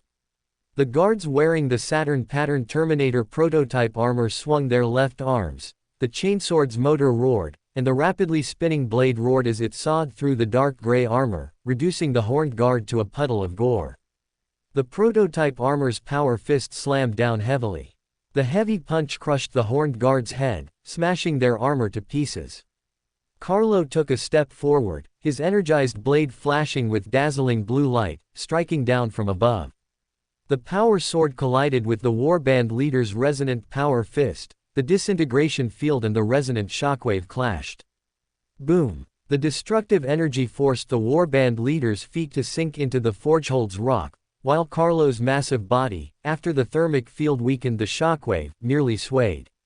As soon as the warband leader pulled out his right foot, the barbarian let out an angry roar, and golden stars flashed in the tough dwarf's eyes. The barbarian swung his arm, and his next fierce strike cleaved through the air. The warband leader raised his arm, barely managing to block the attack with his resonant power fist. Amidst a booming sound, he lost his balance. The barbarian seized the opportunity to strike with his sword. The energized blade cleaved into the warband leader's armor. The disintegration field erupted with blue light, tearing apart the dark gray armor along with the warband leader. After eliminating all Horned Guard, the guards in the Saturn pattern Terminator prototype armor strode forward. Meanwhile, inside the Forgehold's ancestor shrine, 3 Grimnir lords stood before a massive machine. The chief Grimnir lord sighed and said, "The ancestors have not yet responded." The other 2 Grimnir lords, hearing this, furrowed their gray eyebrows. As the only ones who could communicate with the Voden, they had questioned the Ancestor Core and sought the Ancestors' wisdom to guide them since the Order Shadows entered the Squat Star system, but they had received no response. The Grimnir sages knew that this situation was not unique. Sometimes, the Voden would only provide revelations decades or even centuries later. In rare cases, the Ancestors would not respond at all. After a moment of silence, the chief Grimnir Lord said, "Lorenzo, you stay and await the Ancestors' response. We will join the Supreme Commander to block the enemy." Chapter 404, Dark Star Weapons. Carlo led his guard and his battle group through the forgehold, their heavy armor making progress increasingly difficult in the high-gravity environment. In the galaxy center region, due to the abundance of stars, each planet experienced significantly greater gravitational pull compared to planets in other star systems. The Order Shadows, clad in Mark II power armor, advanced rapidly, and whenever they encountered stubbornly resistant defensive strongpoints, they would summon Iron Rider Terminator. Even the heavily fortified strongholds were quickly breached after the arrival of the Saturn pattern Terminator prototypes. Carlo piloted his massive mech, his gaze sweeping over the space dwarf's towering defensive structures and looking deep into the forgehold. He saw a colossal, dark gray prototype fortress, and he believed that was where the Squat League's forgehold core was located. Carlo noticed that the reactor in his optical display had finished charging the heavy disintegration cannon. With a thought, he locked onto a stronghold where a dozen plasma guns extended from firing ports, unleashing dense beams of light at the Order Shadows. During a charge, a space dwarf marksman's hunter module caught a vulnerable optical display on an Order Shadow. The beam he fired bypassed the storm shield from the side, striking the Astartes' left eye. Not only were the Order Shadows gaining a deeper understanding of the space dwarf during the engagement, combining the data provided by the Gene Seed Primarch, but their opponents were doing the same. Carlo had already lost over 2,000 of his men in this lengthy battle. Without the Iron Rider Terminator equipped before the war began and the recently acquired prototype Terminator armor, the casualties would have been even more severe. He could now see the ultimate objective, one that could bring an end to this war. As Carlo pondered, the heavy disintegration cannon on his back automatically locked onto the target and fired a shot at the defensive fortifications. The plasma guns instantly disintegrated into an atomic state. Almost simultaneously, the steel and the space dwarf inside scattered like dust and then vanished into nothingness. After Carlo marked the target, he no longer paid attention to the fortifications. His attention was drawn by a team of space dwarf emerging from the central fortress. A squad of Horned Guard and Ironkin, clustered around 3 individuals, emerged from the stronghold. The one in the center wore elaborate armor, holding a plasma gun in his left hand and a warhammer in his right. The moment Carlo saw the warhammer, he keenly sensed a stinging sensation. Open black lens bracket. That weapon is quite dangerous. Close black lens bracket. On either side of that dwarf were 2 figures in robes, with strange devices extending from their backs to their heads, holding shining staffs in their hands. Beside each of them were 2 elaborately decorated servo-automata, each armed with a bedrock pattern bolter. Carlo knew they were Grimnir Sage, the space dwarf's cloning we've created psychers. Carlo raised his right arm, and the burning serpent cannon fired a dazzling beam at the rushing team. The Grimnir Lord on the left raised his arm, and a dazzling light simultaneously erupted from him and the 2 servo-automata beside him. The dazzling light overshadowed the explosions on the battlefield, even the piercing beam that was fired. A force field enveloped the entire team. The piercing thermal ray struck the force field, as if swallowed by an invisible maw, disappearing in an instant. Carlo slowed his steps, raised his right arm, and fired 2 shots at the space dwarf from the side, both of which were blocked. The first Sikh Grimnir Lord raised the staff in his hand, and telekinesis propelled the team, rushing rapidly towards the battlefield. The heavy disintegration cannon was fully charged again, and Carlo locked onto the enemy and fired a shot. Boom! Amidst the ear-splitting roar, Carlo saw the psychic force field shattered within his warp field. The energy shockwave spread outwards, causing the Horned Guard's bodies to sway, almost knocking them to the ground. Some Horned Guard plunged their bright plasma power fists into the ground to stabilize themselves, while others were supported by nearby Ironkin and did not fall. Before the enemy could unleash another psychic shield, Carlo raised his right arm and fired a shot at the enemy in the elaborate armor. The Saturn pattern Terminator prototype armor's auto-aiming system ensured the beam hit with precision. The Squat League High Lord's armor's weave shield shimmered, deflecting the thermal beam by a tiny angle, grazing his armor and striking a Horned Guard behind him. As the Horned Guard rapidly melted, the High Lord let out a furious roar. For the ancestors, he raised his Warhammer and charged at Carlo. The heavy disintegration cannon charged, and Carlo continuously fired at the enemy charging towards him. The High Lord's exquisite pilocrete alloy armor did not hinder his mobility in the slightest. He constantly changed direction, charging towards the enemy. As the Squat League's most outstanding legendary warrior, he nimbly dodged two beams, with only one beam hitting. The weave shield shimmered, and the deflection field only shifted by a tiny angle, with most of the light column striking his shining armor's chest and abdomen. The High Lord's meticulously groomed gray beard was incinerated by the heat, but his ornate armor merely turned a darker black from deep gray, its patterns unharmed. He charged to the black-armored giant's feet, and the space dwarf swung the heavy hammer, forged from Dark Star weapons, at the enemy's lower leg. Dark Star weapons are mined from the dead zones of the galaxy center. Even the toughest Hearthguard and Ironkin created by cloning weave face extreme danger entering these death zones. In the Squat League's brief history, there have only been 4 weapons forged from Dark Star weapons. Compared to the Empire's unstable plasma guns, the Space Dwarf can forge stable plasma guns. Dark Star weapons are the only unstable and dangerous weapons among many. Only the most elite warrior are entrusted with the responsibility of using these weapons. They must use them cautiously, as even the slightest damage they inflict can end an enemy's life, as if an invisible hand has pressed the switch of their opponent's life. The Dark Star heavy hammer struck the heat-reactive force field, and the explosive roar sounded like a missile colliding with a force field. The first Seat Grimnir Lord saw the High Lord's Warhammer blocked by the enemy's shield, the runes on his body, back, and the 2 servo-automata beside him simultaneously lit up, and electrical arcs coiled around his raised staff. The first Seat Grimnir Lord swung his staff, and electrical arcs shot out, coiling around the heavy hammer in the High Lord's hand like pythons. The toughest body crafted by cloning weave trembled, and his body was thrown back by the surge of immense energy. The High Lord evaded the falling charged blade, while simultaneously swinging the Dark Star heavy hammer, striking the right side of the black-armored giant's knee with full force. Psychic lightning pierced the heat-reactive force field, and the Dark Star heavy hammer broke through the Saturn pattern Terminator prototype armor, striking Carlo. Carlo's body swayed. He wanted to regain his balance, as such damage was not considered a severe injury for an Astartes with a superhuman physique. But the destructive force field released by the Dark Star weapons, which are essentially biological material, instantly shut down the Astartes' superhuman body's organic metabolism and electromyographic function upon contact.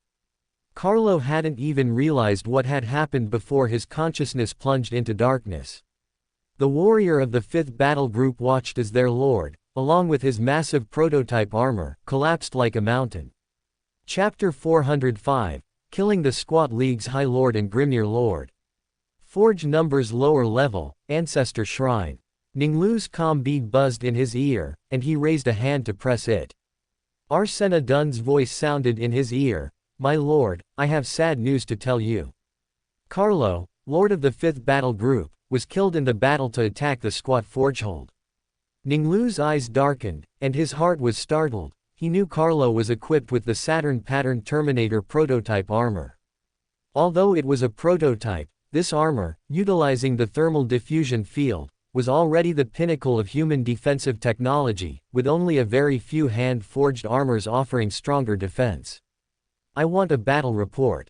Ning Lu turned and walked out of the Ancestor Shrine, simultaneously sending a message to Rozicki Czech. Prepare for teleportation. Rosicky and the tech sergeants were also equipped with Terminator armor, so they could be safer when repairing armaments on the battlefield.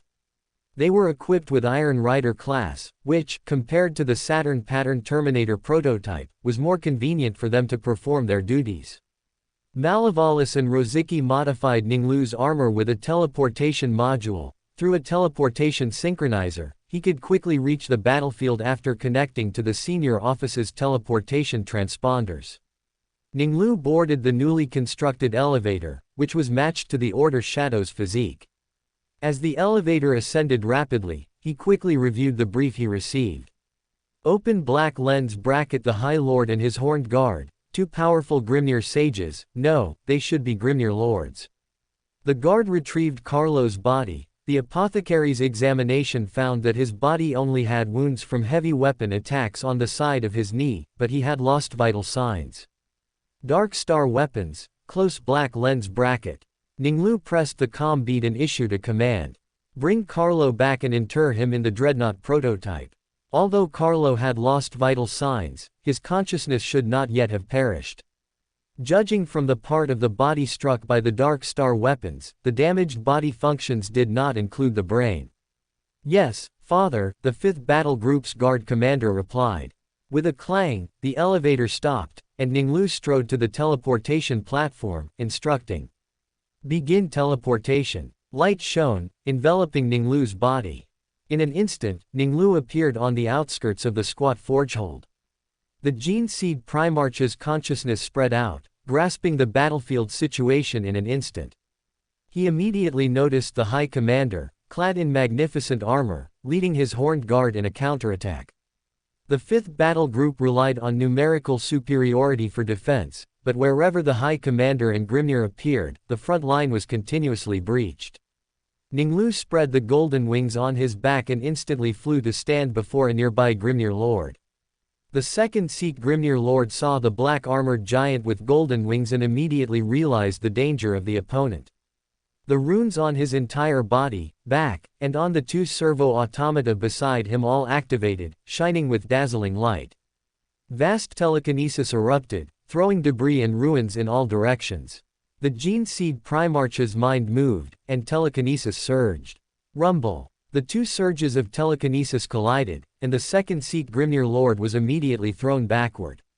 Ning Lu drew Val's sword, and a blue-white light shone as the charged blade slashed diagonally, cutting the 2 servo-automata in half at the waist. Without the support of the warp circuit, the second Sikh Grimnir Lord became even less able to contend with the Gene Seed Primarch. Light and shadow flickered in the Gene Seed Primarch's eyes. He pushed with his right hand, and the second Sikh Grimnir Lord's body floated uncontrollably.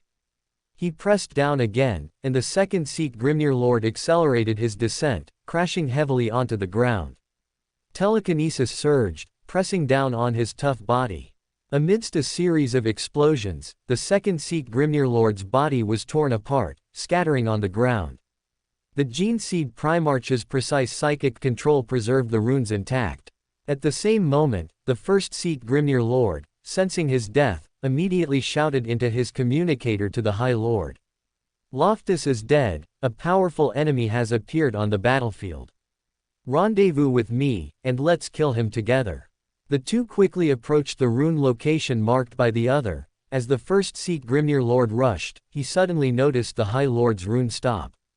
He thought, this is bad, and quickened his pace, rushing towards the direction of the rune. At the same time, Ning Lu had already collided head-on with the High Lord and his guards. The Horned Guards raised their Etikon plasma guns, firing dense beams of light into the air. The runes on Ning Lu's armor shone, and an invisible personal energy shield unfolded, enveloping his black armor. Rosicky had equipped his armor with the same reactor as the Saturn pattern Terminator prototype armor and made a series of modifications. The presence of the golden wings allowed him to not lose his agility advantage while adding a double layer of protection, a personal defense shield and a thermal diffusion field. Energy enveloped the armor's surface for 1 meter, forming the outermost protection. The middle layer was the enclosed thermal diffusion field, and the innermost layer consisted of Iron Rider class Kraken scales and solid armor. Energy beams slammed into the personal energy shield, causing a series of explosions. The reactor provided ample energy for the personal energy shield, offering stronger protection than the armor of ordinary Order shadows. The plasma gun beams were blocked without causing any loss to the thermal diffusion field. Ning Lu flew down. To quickly kill the High Commander, he applied force, reversing the downward gravity into upward buoyancy. The High Commander, striding towards the black-armored giant, leapt up even faster. The High Commander was astonished to find he couldn't control his body. Facing a powerful enemy, this was the most dangerous situation. Just then, a dazzling light enveloped his body. The Dark Star weapons in the High Commander's hand shone with electric light, and he thought, "Ancestors protect." The first Sikh Grimnir Lord arrived in time. Val's sword, wielded by Ning Lu, collided with the Dark Star weapons. His eyes flashed as he looked at the short-statured Psyker in the dark gray robes. Open black lens bracket like Miguel Cuesta, he is a rare tech Psyker, close black lens bracket. Ning Lu decided to first kill the Grimnir Lord who was buffing the High Lord. The Baron of Corruption pressed his right hand down, and the force applied to the High Lord's body instantly reversed. Gravity slowed the High Lord's upward speed. Ning Lu took advantage of this time, his wings vibrating, and lunged at the Grimnir Lord. The Grimnir Lord raised his staff, and the bolt guns fired by the two servo-automata glowed with light. Boom, boom, boom. Ning Lu felt that the bolt guns, amplified by the tech Psyker, caused violent tremors when they hit the thermal diffusion field. Originally, bolt gun attacks posed no threat to the thermal diffusion field. Ning Lu leapt between the servo-automata, releasing his psychic power. He twisted the will of the first Sikh Grimnir Lord, converting psychic energy into telekinesis. Surging telekinesis swept through the two servo-automata, crushing them into fragments, while their warp circuits remained intact. The first Sikh Grimnir Lord knew he could not escape death. He raised his staff, mustering his last strength, and applied it to the High Lord's body. For the ancestors. The first Sikh Grimnir Lord shouted loudly, then was impaled through the brain by Val's sword, his skull shredded by the decomposition field. After the High Lord landed, he saw the black-armored giant flying towards the first Sikh Grimnir Lord and immediately rushed over, but he was still a step too late. For the ancestors. He swung the Dark Star weapons, smashing them towards the black-armored giant. The Baron of Corruption's arm bulged, and he threw a full-force punch. The Hand of Order gauntlet, shining with golden light, instantly destroyed the electric dragon. The High Lord felt an irresistible immense force coming at him. It was the first time he had encountered a creature stronger than himself. Even a greenskin warlord could not contend with him in strength. The Baron of Corruption's explosive brutal strength sent the Dark Star weapons flying, and Val's sword swung, shattering the High Lord's skull. Chapter 406. Change the concept, succeeds, gaining a star. Deep beneath the central fortress of Forgehold, the Squat League's largest ancestor shrine, spanning 5 kilometers in diameter. Lorenzo felt that the vast ancestor shrine was empty, with only himself inside, apart from statues, intricate machines with complex wiring, and various decorations. No space dwarf, other than the Grimnir sage, was permitted to enter the ancestor shrine. Lorenzo sensed that his two other great souls belonging to this place, the chief and second Grimnir lords, had both died. He knew that the High Lord might have also died at the same time. This meant that, as the only surviving Grimnir lord, he had to shoulder the responsibility of the Squat League and guard the ancestor, Voden, 10 kilometers below. Lorenzo felt a heavy mountain pressing down on him. Even his strong will, forged by the clone tapestry, felt bewildered by the current situation. His gaze rested on a control panel, where crimson runes shone with dazzling light. Lorenzo knew that was the ultimate means to protect Voden. Once it was pressed, no one would be able to threaten Vulcan. Destructive weapons would be activated, and Voden, along with the entire planet, would be reduced to rubble in a matter of seconds. The destruction of Voden would also signal the collapse of the Squat League. Lorenzo walked with heavy steps towards the control panel. The destruction of Voden was better than him falling into the hands of others. When he was 4 steps away from the control panel, he suddenly felt a spark of thought leap. Lorenzo joyfully turned his gaze to the screen in front of the statue, seeing runes pulsating. Praise the ancestor. He has answered our prayers and inquiries. Lorenzo quickly walked to the display screen to examine it. Only the most excellent Grimner sage could become a lord and be elected to the council, and he understood Voden's revelation in an instant. His pupils constricted violently, his eyes filled with shock, and he whispered as if confirming something. Ning Lu, the Gene Seed Primarch of the Order Shadows, will bring hope to the Squat League. The Squat League should trade with his territory and send the Iron Oath Order to fight alongside the Order Shadows. Lorenzo couldn't comprehend. After several years of fierce war, he knew that the faction calling itself the Imperium of Man, after diplomatic failure, had dispatched 3 Astartes legions, which were their main force for conquest. Among the 3 legions, the Order Shadows had more troops than the other 2 legions combined, causing the greatest casualties to the various clans of the Squat League. Now, the ancestor's revelation was to lay down hatred and ally with him. Lorenzo's hand slammed heavily on the screen, his thoughts racing. Why will Ning Lu bring us hope? He brought us death, why should we ally with him? His thoughts raced, but he received no response. After more than 10 more seconds, Lorenzo raised his hands. Although he hadn't opened the communication channel, having been in the council for over 20 years, he knew the situation outside. People were dying every second. The ancestors' will could not be defied. Since surrender was decided, it had to be done quickly. He opened the communication channel and issued the command. Send a communication to the commander of the Imperium of Man. The Squat League surrenders. We accept the terms and submit to the Imperium. The chief of communications heard the order and felt it was unbelievable. He would rather die in battle than surrender, but the third Grimner Lord was the only member of the council. He was both the representative of the ancestors' will and the supreme leader of the Squat League. His orders were above all else. Moments later, Ning Lu received the message from the Squat League. They had surrendered. Open black lens bracket. Perhaps my use of change the concept and the disguised information provided to Voden had an effect, or perhaps the Squat League realized that if they continued fighting, they would only face destruction. Close black lens bracket. Ning Lu knew that even a Grimner Lord could not obtain all information from Voden. Voden's database contained complex information, and when responding to the Grimner Sage, he would only select from existing information to provide a response. The information provided by his disguised Grimner Sage, once approved by Voden, would very likely be given as a revelation in Voden's tone, rather than mentioning it came from a certain Grimner Sage. Open black lens bracket. The Squat League's Voden is a young ancestor core that has just been promoted from the Ancestor Shrine, which means that the data of deceased space dwarfs stored in his database will not be too extensive. That is to say, Voden's reaction speed is faster, and facing such a major threat, the Ancestor Core should react and respond in a timely manner. That is to say, in all likelihood, my change the concept has succeeded. Close black lens bracket.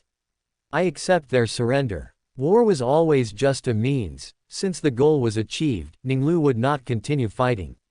Moreover, the Squat League still had considerable strength, and the stubbornly resisting space dwarfs would continue to cause significant losses to his legion. Ning Lu met the last Grimner Lord of the Squat League 1 standard hour later. Greetings to you, Ning Lu, Gene Seed Primarch of the Order Shadows. Lorenzo, through meditation and adjustment, detached himself from feelings of hatred. The ancestors' will was above all else. The Squat is willing to pledge allegiance to the Imperium and establish trade relations with your territory. The Squat will also dispatch the Iron Oath Order to fight alongside your legion. We will present you with a resource-rich star to begin our friendship. Ning Lu smiled. He knew that space dwarfs could use their technology to capture stars, process them, and then drag them to other star systems. Stars were even listed on their trade manifest. The Baron of Corruption, through the Grimner Lord's actions, was even more certain that his change the concept had achieved its goal. If the Squat had merely been forced to submit, they would never have gifted him a star. For the nascent squat league, dragging a star to a distant star system would require a massive expenditure of resources. Welcome the squat to the Imperium. I look forward to receiving the gift from the squat. My original body servant will represent me in negotiating the trade contract with the squat league. Ning Lu left the negotiations to Arsenaddon, intending to use this time to continue excavating Voden's technology from the ancestor shrine on the forge number. He had already begun to communicate with the Squat League's Voden about the lost vibration technology of the Imperium. Ning Lu boarded the Stormbird and, before returning to the forge number, instructed the arriving silver-haired original body servant. Arsena, your mission is to secure as large a share as possible of the trade in minerals mined by the Squat League in the Galaxy Center. Furthermore, monopolize the goods they produce. This includes not only weaponry and equipment but also civilian machinery suitable for ordinary humans and other items. In addition to mineral resources, the various civilian products of the space dwarfs, being durable, would also be highly popular in the Imperium. Alicia, Sepra Mundi, and Abyssport were all located at the confluence of numerous warp routes, and trade wealth would bring immense riches to these worlds. The warriors of the three legions fighting in other star systems successively received orders to withdraw from the battlefield for rest and recuperation. Perturabo and Magnus received news of the Squat's surrender almost simultaneously, and their flagships set sail for the Squat star system. The War Council also received a report shortly after, and the representative from Mars eagerly boarded a ship, along with the representative dispatched by Mikado, to rush to the Squat. Chapter 407, The First Monk Buried in a Saturn-class Dreadnought Prototype. The 6th month of 851. Ning Lu exited the Ancestor Shrine of the Forge Number, took the elevator, and arrived at Rozicki Chek's Dreadnought Hall. This deck was named the Dreadnought Deck because its purpose was to permanently inter fallen battle brothers into Dreadnought sarcophagi, allowing the Legion's elites to continue serving the Gene Seed Primarch. Ning Lu stepped out of the elevator and looked around. More than 10 decks had been opened up and connected, with a total length exceeding 5 kilometers, making it the second largest compartment in the entire Forge Number, second only to the Chief Forgemaster's Foundry Hall. The most striking feature in the entire Dreadnought Hall was the Dreadnought mechs fixed on rows of shelves. The Gene Seed Primarch's superhuman vision allowed Ning Lu to confirm a total count exceeding 120 units. Numerous weapon systems were arranged next to the Dreadnought mechs: missile pods, disintegration cannons, massive power fists, power flails, heavy bolt guns, and twin-linked flamers, all awaiting installation onto the steel bodies. Among them, the three largest units included one complete unit forged by the Gene Seed Primarch Vulcan and brought to the Legion by Rozicki. The other two, built by Rozicki and Malavalis, were visibly incomplete from their mechanical arms, with only the sarcophagus and related parts finished. Since the 5th Battle Group's assault on Forgehold and the ensuing brutal battle, Rozicki and Malavalis had temporarily set aside other work, dedicating more time to this task. Ning Lu saw that both of their respective projects were only half finished. The armored sarcophagus lay open, revealing the translucent life support pod within. Inside the bubble-shaped life support pod, amniotic fluid enveloped a naked form. Viscous material clung to the Astarte's superhuman body, whose enhanced muscles emitted a faint glow. Between two bodies, whose interment procedures were only half complete, a massive dreadnought mech stood up with the pneumatic hiss of its gantry detaching. I will serve my lord forever. Ning Lu walked towards Carlo, the first of the Order Shadows to be interred in a Saturn-class dreadnought prototype and the former battle group commander of the 5th Battle Group. He was equipped with the two main weapons he had worn as a Saturn-pattern Terminator prototype, the heavy disintegration cannon on his back and the incinerator serpent cannon mounted on either side of his chest armor. His right arm was equipped with a heavy plasma blaster, while his left arm bore a terrifying power flail. His shoulder pads featured larger teleport homers, allowing him to reach the battlefield more quickly. The dreadnought mech hummed, taking a clumsy step forward. His tone and demeanor held a sense of familiarity. Father. Ning Lu nodded slightly. Carlo, you will continue your glory in the prototype dreadnought. Rosicky and Malevolus walked around the dreadnought mech from both sides and saluted Ning Lu. Ning Lu handed a data crystal to Rosicky. It contains the technology for shock weapons. As you wish, the chief forgemaster replied, taking the data crystal. How is the dreadnought interment progressing? Ning Lu surveyed his surroundings. Each dreadnought housed one of his sons, a scar left on the Order shadows from the brutal war with the space dwarf. He then reported to the Black Emperor. Elite warriors from all participating battle groups wish to be interred within the steel sarcophagi of the prototype dreadnoughts. They are placed in life support pods and sent to the forge number. However, only a select few can be interred in prototype dreadnoughts. Not only because only I and Malevolus can build them, but also because only warriors with extraordinary willpower and focus can pilot these steel engines. Carlos seemed to understand something upon hearing this. He recalled his last clear memory before losing consciousness. A small creature had struck his knee with a hammer. Though he suspected the weapon was dangerous, he never imagined it could kill him. A flash of insight occurred to Carlo, and he suddenly remembered a dangerous weapon mentioned in the data his father had provided, Dark Star weapons. Open black lens bracket. Perhaps if I had remembered immediately, I wouldn't have died. No, I was already vigilant enough at the time, but the High Lord's agility and the powerful psychic abilities of the two Grimnir sages meant that even if I faced them again now, unless I immediately teleported away, I wouldn't be able to escape their assassination. They had already targeted me at that moment. Close black lens bracket. After accepting reality, Carlo immediately felt the surging power within his steel body. Open black lens bracket. This feeling is also quite good. I can serve father for a long time. Close black lens bracket. While Carlo was pondering, Rosicky continued his report. Aside from the 3 monks interred in prototype dreadnoughts, another 54 monks have been interred in other dreadnoughts, and their interment ceremonies are about to conclude. 37 of them are from the 5th battle group. Ning Lu nodded and asked, how is the research on new power armor progressing? Malevolus spoke before Rosicky. My lord, we are researching various technologies and applying some of them. Only the core Lord Hunter Suite technology has not yet been applied.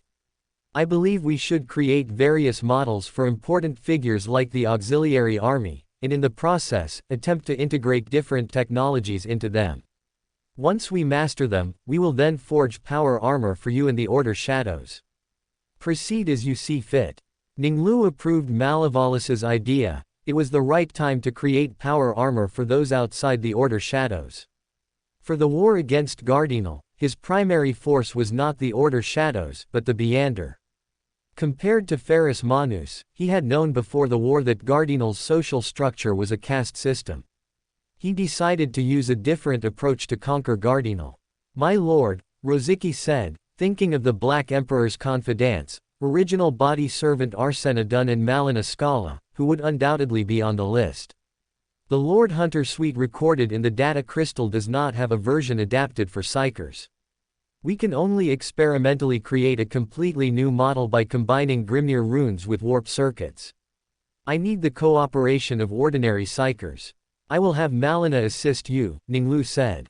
Leaving the dreadnought deck, Ning Lu boarded a Stormbird and flew towards the surface of the Squat Star system. Arsena's negotiations with the Squat League had concluded, and he was heading to the surface to sign the alliance. 1 standard hour later, Ning Lu received Arsena's briefing in the temporary palace built for him by the Squat. My lord, the war has ended, and the Legion's losses have been tallied. The Legion lost a total of 273 ships, including 54 capital ships. A total of 18,400 warriors from the 6 participating battle groups were killed. The original body servant was silent. The Order shadows had suffered their greatest losses in history. Ning Lu had long anticipated this. Although he did not know the exact losses of the Imperium of Man in the war against the Space Dwarf, he knew it must have been a brutal war. Most of the Space Dwarf's technology surpassed that of the Imperium of Man in their respective fields, making them the only force to drive a revolution in power armor.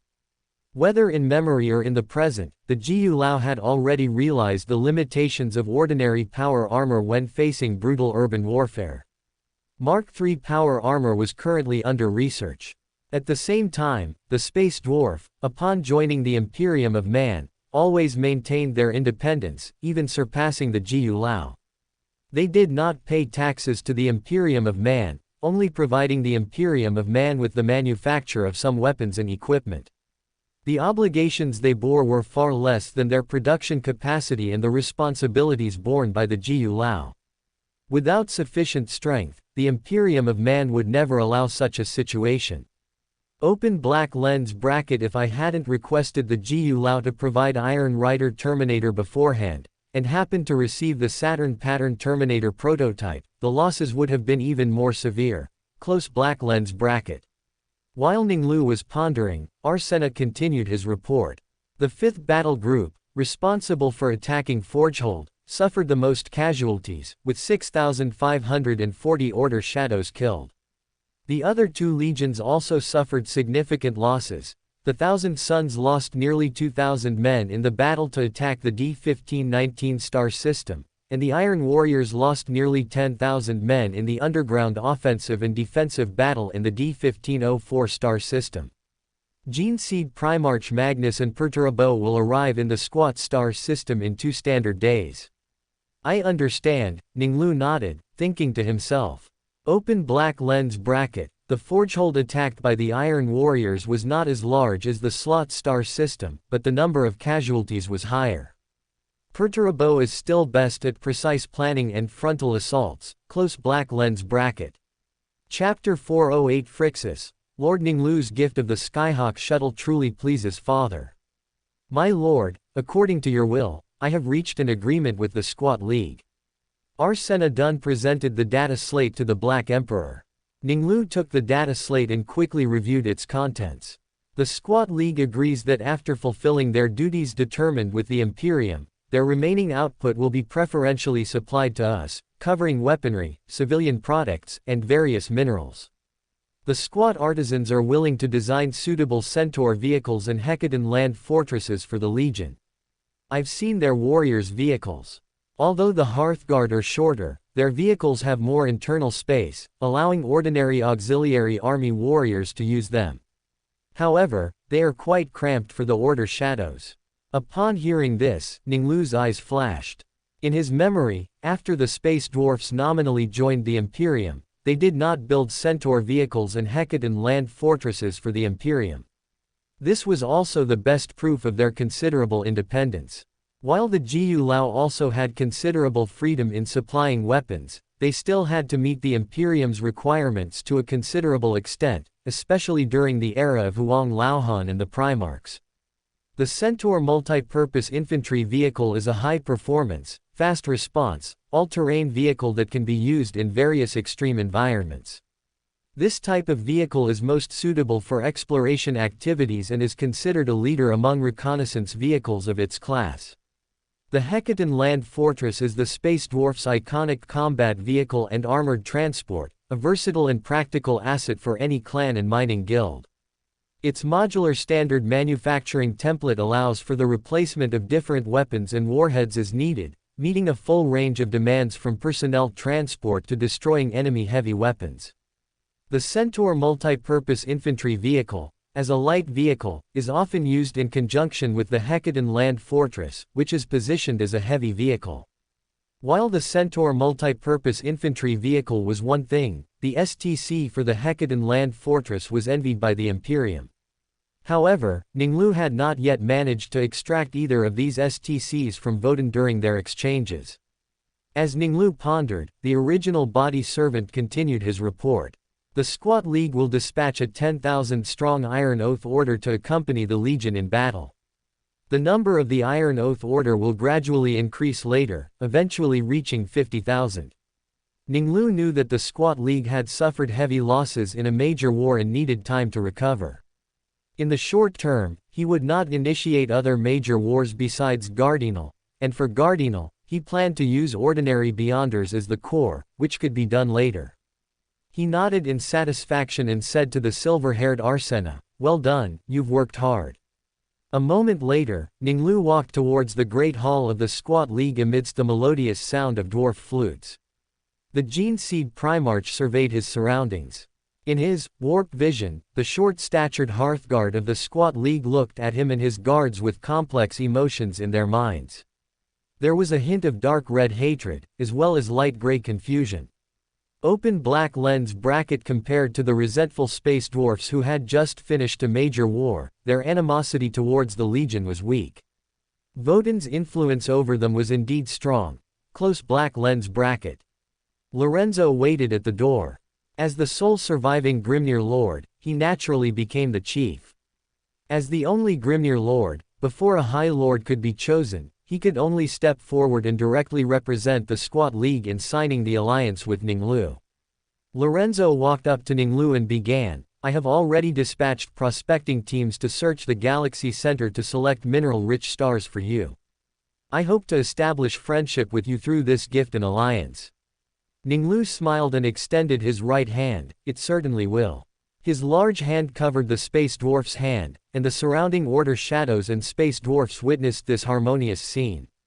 2 days after Ning Lu signed the agreement with the Squat League, the flagships of the 4th Legion and the 15th Legion arrived simultaneously in the Squat star system. Heading to the already surrendered Squat homeworld, the 2 Gene Seed Primarchs coincidentally chose to board the recently received gift, the Skyhawk shuttle. In the hangar, Magnus looked at the red aircraft before him and said with a smile to Eamon, his original body servant, who stood beside him. The Skyhawk shuttle is indeed an elegant vehicle. Compared to the Stormbird, its outstretched wings remind one of the Imperium. At the same time, Perturabo walked around the silver Skyhawk shuttle, his ice-blue eyes scrutinizing every part of the steel aircraft. In his mind, he instinctively disassembled the entire aircraft into a series of data points. Open black lens bracket length 23.6 meters, wingspan 42.9 meters, height 16.2 meters, weight 84 tons. It's twice the size of those mortal aircraft. Ning Lu didn't lie, it truly is an aircraft specially built for a Gene Seed Primarch. Close black lens bracket. Phrixus, the first company captain and the blade of the Trident, a war smith, was astonished to see his usually stern Gene father actually smile, a rare occurrence. This was the first time he had seen his father smile. He had always thought his Gene father would be perpetually serious.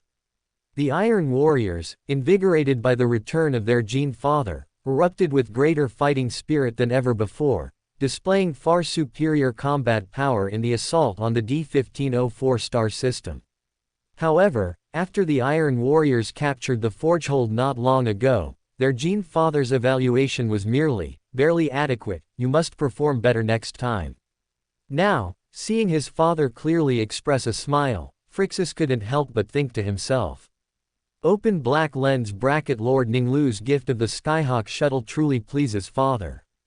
Has he gained the respect of his brother? Close black lens bracket. As Phrixus pondered the reason, he heard Perturabo's stony voice.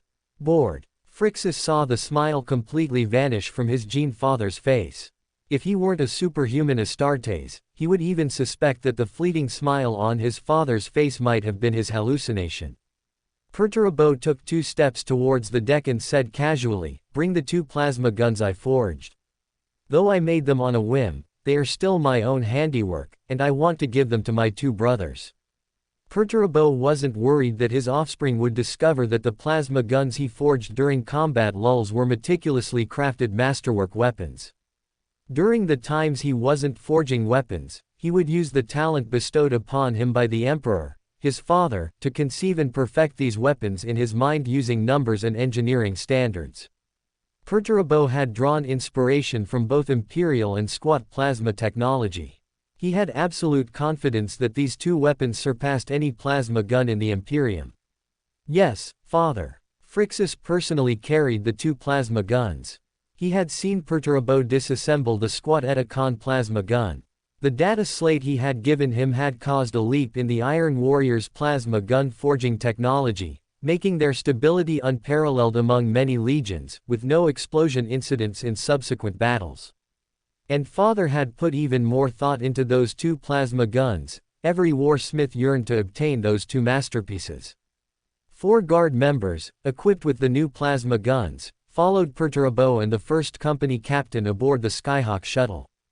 Chapter 409 Perturabo, Ning Lu has also mastered the art of manufacturing squats. The Skyhawk shuttle carrying Perturabo slowly landed on the Squat star system's main planet. Perturabo, accompanied by his first company captain and 4 guards armed with plasma guns, stepped off the deck. The Squat League's envoy, clad in finely crafted armor, felt his body stiffen as he met the giant's ice-blue eyes. He bowed slightly and spoke in fluent and standard High Gothic. "Lord Perturabo, welcome to Squat. Lord Grimnir and Lord Ning Lu are already waiting for you in the banquet hall." Perturabo remained silent. Phrixus, carrying a plasma gun in one hand, spoke, "Lead the way." Vehicles suitable for Order Shadows were still under development, and naturally, there were no vehicles that matched the height of the Iron Warriors, so the team had to proceed on foot. The team advanced in silence, Perturabo's mind constantly calculating, taking in everything around him, and rapidly dissecting it. 3,940 squats climbed on 512 scaffolding of different heights, swiftly repairing damaged buildings with wrenches and various other tools. The Gene Seed Primarch observed that the damaged spaceport was being rebuilt at a speed comparable to that of the Iron Warrior's construction, and it had already resumed operation. Perturabo was not surprised by this. During the war in the D-1504 star system, he had already discovered that these short squats were skilled at building fortresses. The Gene Seed Primarch looked around. The sturdy buildings, the equipment similar to that of the Imperium of man but more durable, and all the ingenious designs in the construction process, flooded into his mind like a tide. Their designs, their habits, their methods of use, how all these things operated in principle, all were mastered by Perturabo. In this process, Perturabo inevitably, and incidentally, noticed the squats efficiently moving between buildings and equipment. Their void suits, their movements, their expressions, for him, everything could be analyzed numerically. Perturabo noticed the hateful gaze of the squats as they looked at their group. Perturabo smiled coldly, completely unconcerned by it. As long as he could fulfill the commands of the War Council and the Emperor himself, he did not care about the enemy's thoughts. Furthermore, the Mechanicus's geneters had compared the squats' genes with the Imperium's gene bank, and they did not fall within the human category at all. Even using the Imperium's current standard of judgment, the skull, as a basis for comparison, the squats were somewhere between Abumans and Xenos. Whether they were classified as human depended entirely on a whim. Perturabo cared nothing for the thoughts of these short people. If the Emperor commanded it, he would issue the order to kill them all. Perturabo's ice-blue eyes suddenly narrowed. He saw a team of warriors in black power armor interacting with the squats. The mining vehicles of the Yuna's Guild are sturdy and durable. I have decided to purchase 100,000 of them for use in the worlds under my company's jurisdiction. According to the agreement reached between the League and the Order Shadows, I will sell them to you at a 15% discount for this transaction. Perturabo was not surprised that the Order Shadows and the Squat League were discussing trade. He knew that the Order Shadows would govern the occupied worlds, and their achievements would be the standard for their promotion. The Squats' equipment was excellent, so it was reasonable for the Order Shadows to purchase them. What surprised Perturabo was that the Order Shadows and the Squat League had inflicted more casualties on each other in the battlefield than the Iron Warriors, yet their relationship was much more harmonious.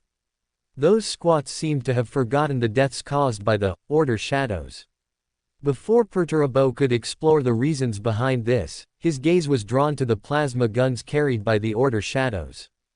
Those plasma guns were almost identical to the Etacon plasma gun used by the squats, just a stretched and enlarged version of them. And the bedrock pattern bolter.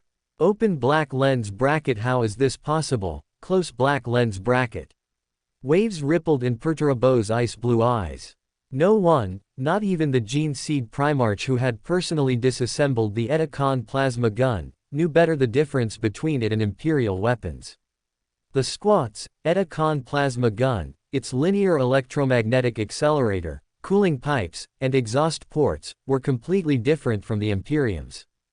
Perturabo involuntarily paused, and Phrixus and the others also stopped. They looked around, finding nothing strange. "Father, what's wrong?" Phrixus asked, puzzled. "Nothing, keep going." Perturabo did not explain. He also saw that the boltgun carried by the Order Shadows was clearly different from the Imperium's. He continued to walk, discovering several other Order Shadows teams negotiating different trades with the squats. They all carried Etacon plasma guns and bedrock pattern bolters. Open black lens bracket, Order Shadows, has already mastered the method of manufacturing these two weapons. How is this possible? Close black lens bracket. Perturabo strode towards a team of Order Shadows.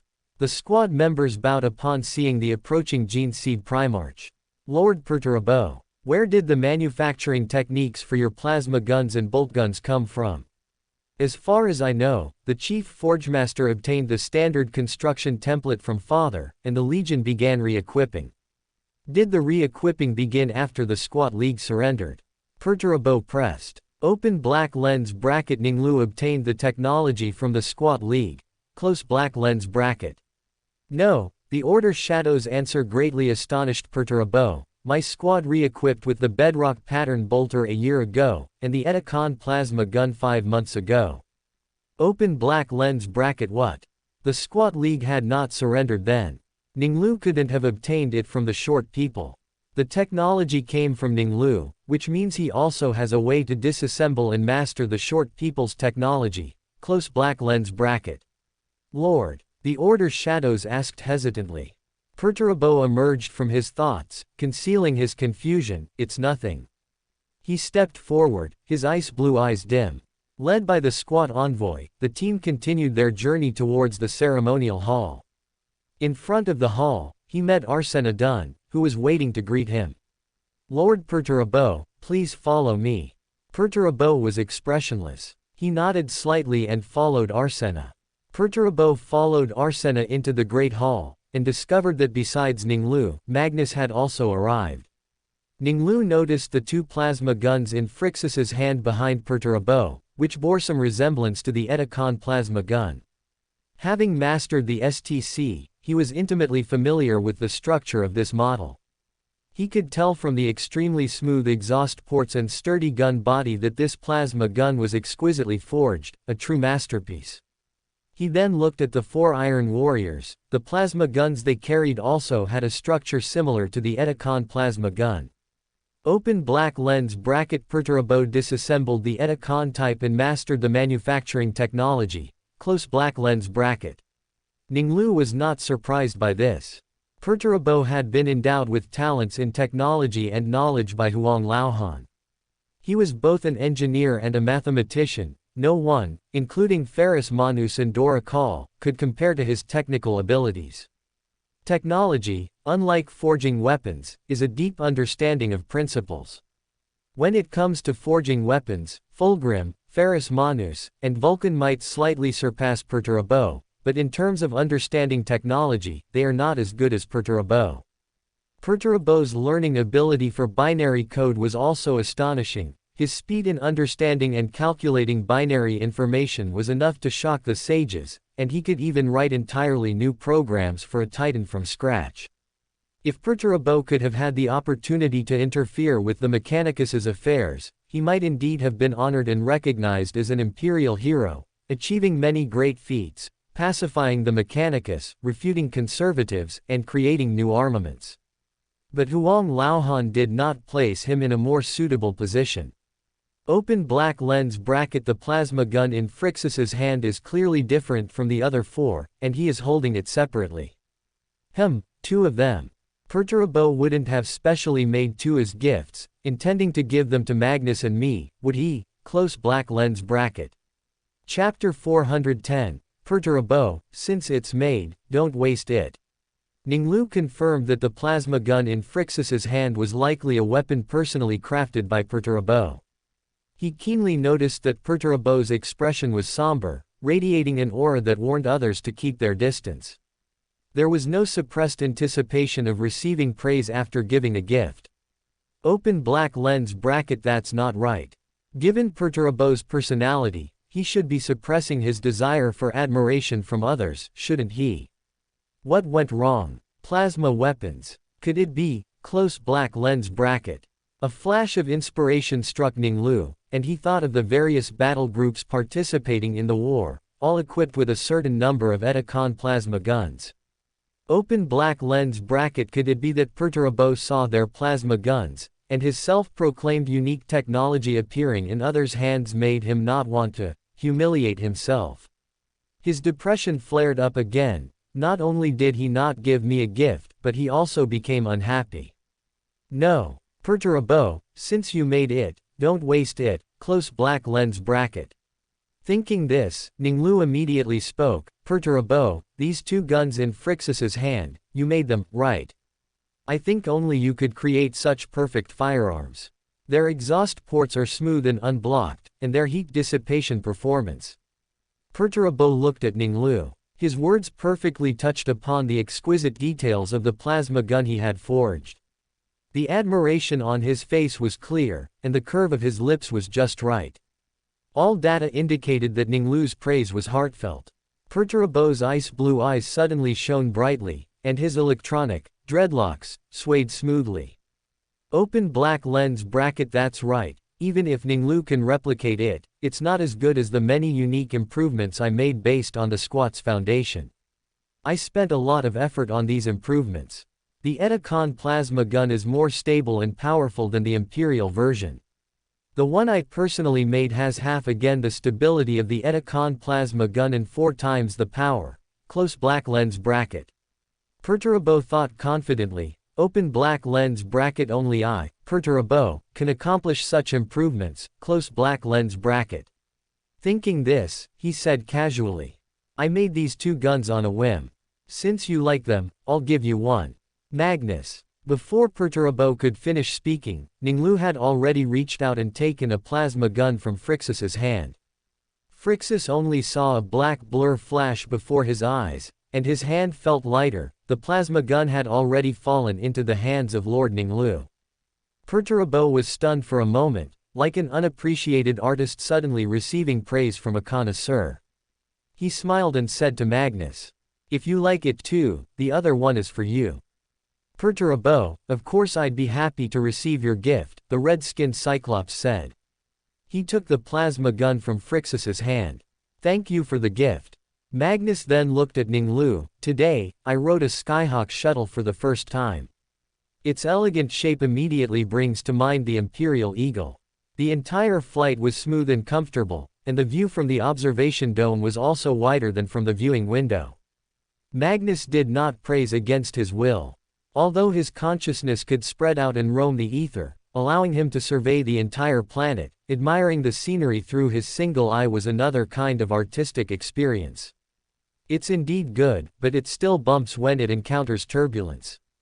The stabilizer could be improved. There's at least a 30% performance increase possible, Perturabo said in an engineer's tone. Ning Lu's eyes lit up, and he immediately seized the opportunity, saying, Perturabo, I think you could write down your suggestions for improvement. For you, this is a simple task. My technician team might need hundreds or thousands of years to find a way.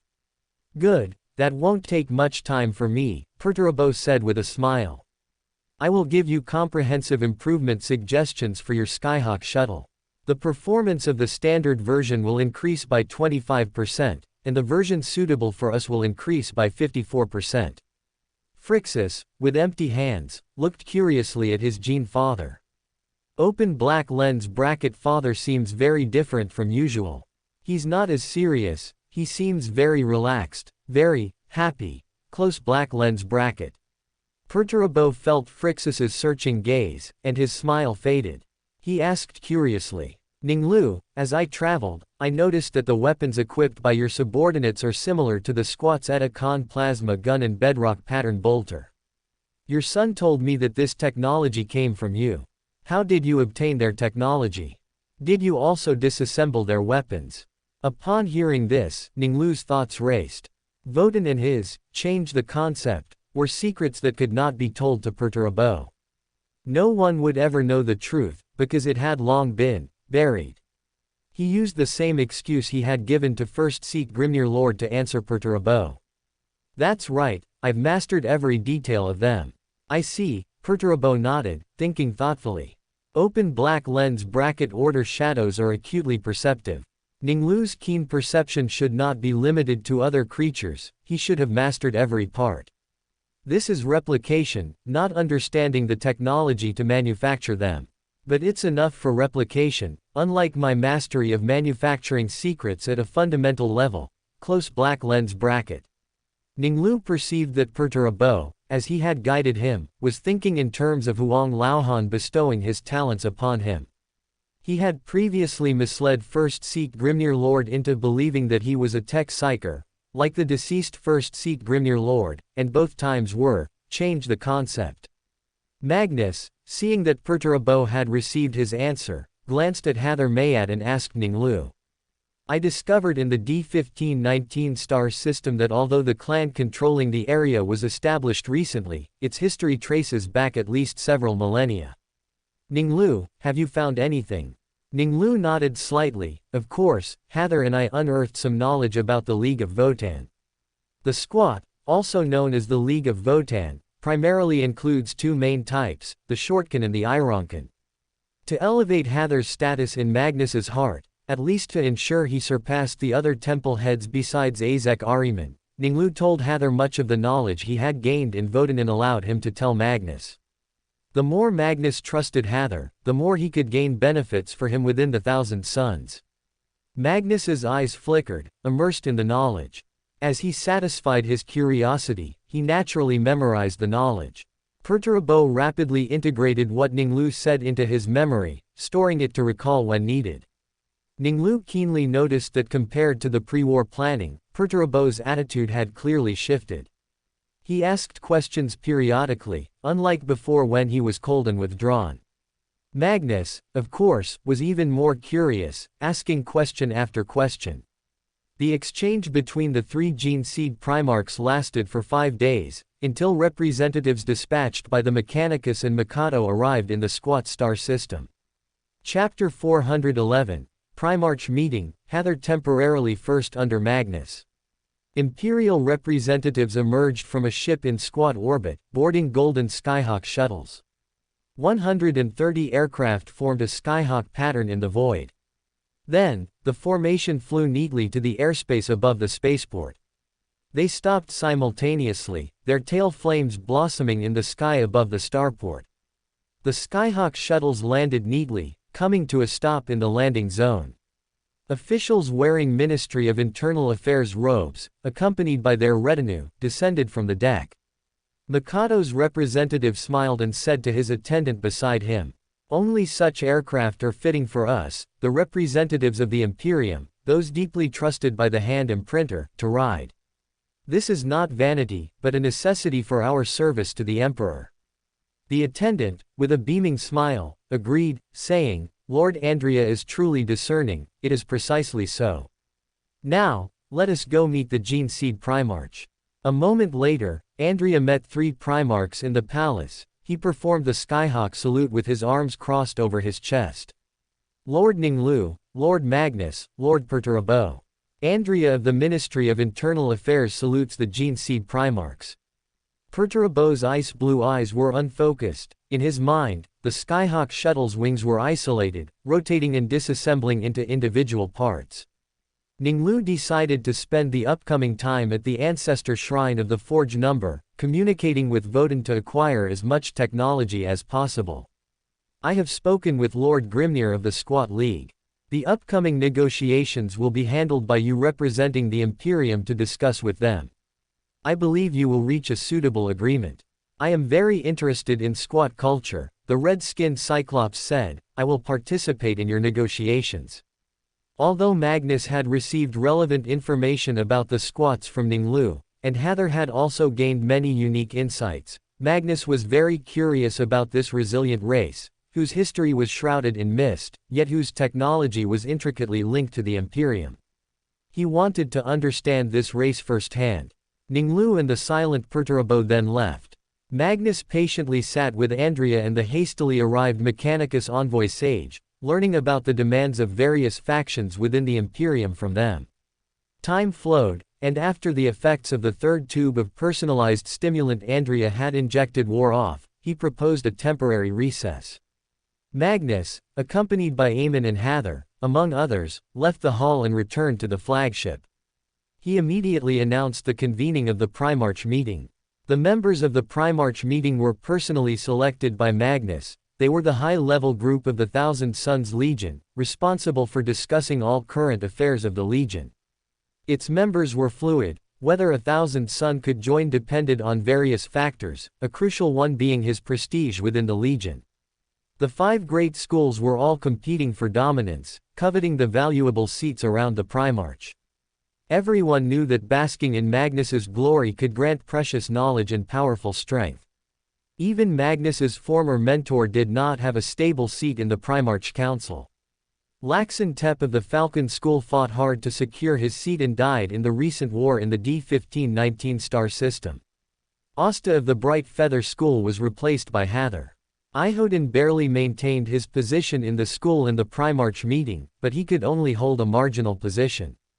Over 20 members followed Magnus to the residence of the Red Giant. The palace did not contain the esoteric symbols, strange instruments, and mysterious ritual tools that many imagined. The walls were made of bright, clear glass, and the floor was not the adamantium of a void ship, but pristine white marble taken from the deep mountains of Prospero. Black tiles inlaid with gold threads were meticulously laid out in a repeating geometric spiral, extending from the center. Over 20 people stood on the spiral pattern, with a portion of the spiral left empty, as the original members had been sent by Magnus to other legions. The distance between them and the center was a measure of status, and also, to some extent, indicated their position in the Primarch meeting. Ahriman quietly walked along the black spiral, passing 1,000 Sun after another, to his position. His status was forward, but there was one, perhaps two, who were closer to the center than he. The confirmed one was Hather, and the uncertain other was Eamon, the company commander of the 9th School. Eamon was responsible for training the Legion's Hidden Ones, which were the Thousand Sons reconnaissance troops. Ahriman neither saw nor perceived Amon's presence. Few could discern this person's whereabouts, and among those present, only Magnus knew his location. Ahriman had no complaints. After the Gene Father returned, he stipulated that company commanders must complete secondment training, and this was precisely a metric for evaluation. Eamon did not stand beside Magnus as usual. In the Primarch meeting, he was present as a school company commander, not as an original body servant. He stood slightly in front and to the side of Ahriman, looking at Hather diagonally across from him. Within the Bright Feather School, several meters behind Hather was Ihoden, the school leader of Prospero. His and Asta's positions in the school were surpassed by Hather, and also surpassed Eamon himself. The status of members in the council was not only related to their distance from the spiral but also manifested in many other aspects. The positions of the Thousand Sons beside, behind, and opposite him, who was obscured, who was visible, and the curvature of the curve between his position and the sun disk. Everything was a struggle for core power. The subtle interactions between the members' standing points wove a web of authority that only Magnus could perceive. Ahriman stood just behind and to the side of Eamon, while Asta was further from Hather, clearly indicating that his status had been surpassed by Hather. At least for now, Hather was at the pinnacle of the Primarch Council. Above the dome in the center of the spiral, directly beneath the crystal spire, was a magnificent sun-shaped golden disk, located at the intersection of the pristine white marble and the black spiral tiles, precisely in the very center of the entire palace. Eamon saw the crimson Magnus walk to the top of the golden sun and nod to everyone in greeting. The secret chamber still requires the Sohm's rune, Eamon announced, his crimson armor blending with the shadows cast by the dome. The other members of the Primarch Council heard his voice but did not see him. Magnus nodded, taking the golden scythe-like curved blade from his waist. He gently flicked it with his thumb, and the handle smoothly extended, transforming into a long-handled weapon with a low hum. He tapped the sun disk with the scythe, drawing an intricate, twisted pattern on the floor. Hather felt the world around him darken in a blink, and the entire palace was no longer subject to external prying. At this moment, no one could use any technological or psychic means to probe what was inside the palace. He frowned slightly. Suddenly losing connection with the warp was uncomfortable, but he was still a telepathist, able to peek into others' thoughts like Apophis. Hather looked towards the center. In today's meeting, Magnus's pupils shifted to violet, and he stared at him with a scholarly smile. Hather knew that as the Primarch Council, the first person under the Primarch, he should formally initiate the secret meeting. Only on Prospero did the Primarch meeting communicate via ether. Here, the Thousand Sons were forced to resort to crude spoken dialogue. I am Hather Mayat of the Bright Feather School. Who has come to this Primarch meeting? Azek Ahriman of the Black Raven School. Over 20 people reported their names in succession, and Hather finally reported to Magnus. Caliphus is with Lord Perturabo, Apophis is seconded to the Emperor's children. Apart from them, we are all gathered here. There is no one else here, Aemon confirmed. Before Magnus spoke, his eyes met those of everyone present. Chapter 412.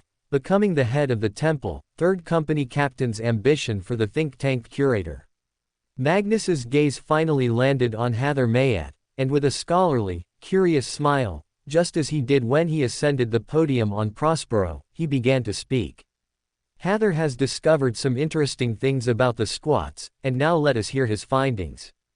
Welcome Hather Mayat of the Bright Feather School, to present his findings, said original body servant and 9th School Company Captain Aemon.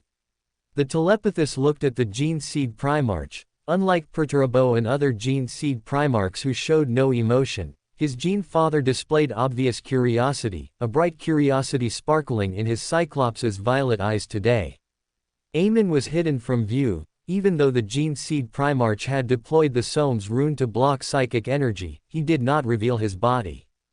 One could only infer his presence in the direction of Azek Ahriman's Black Raven School by the vague source of his voice. Ahriman's gaze lingered on him, containing both scrutiny and a hint of vigilance.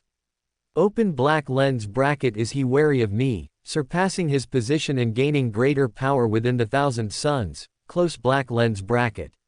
The telepathist rapidly scanned his surroundings, simultaneously feeling a sensation of gradual dissolution within his body.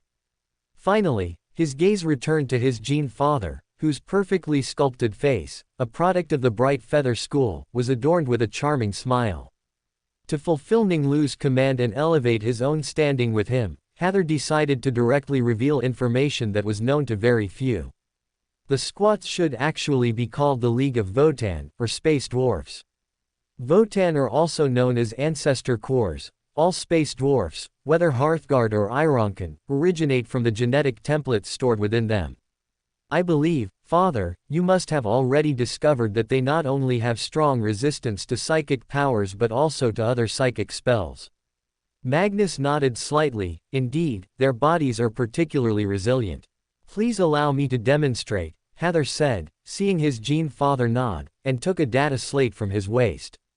He tapped his finger, pulling up the secrets of the League of Votan that Ning Lu had given him. Although he believed that Ning Lu, whom he served, was wiser and more powerful than his Gene Father, he had no doubt about his Gene Father's insight.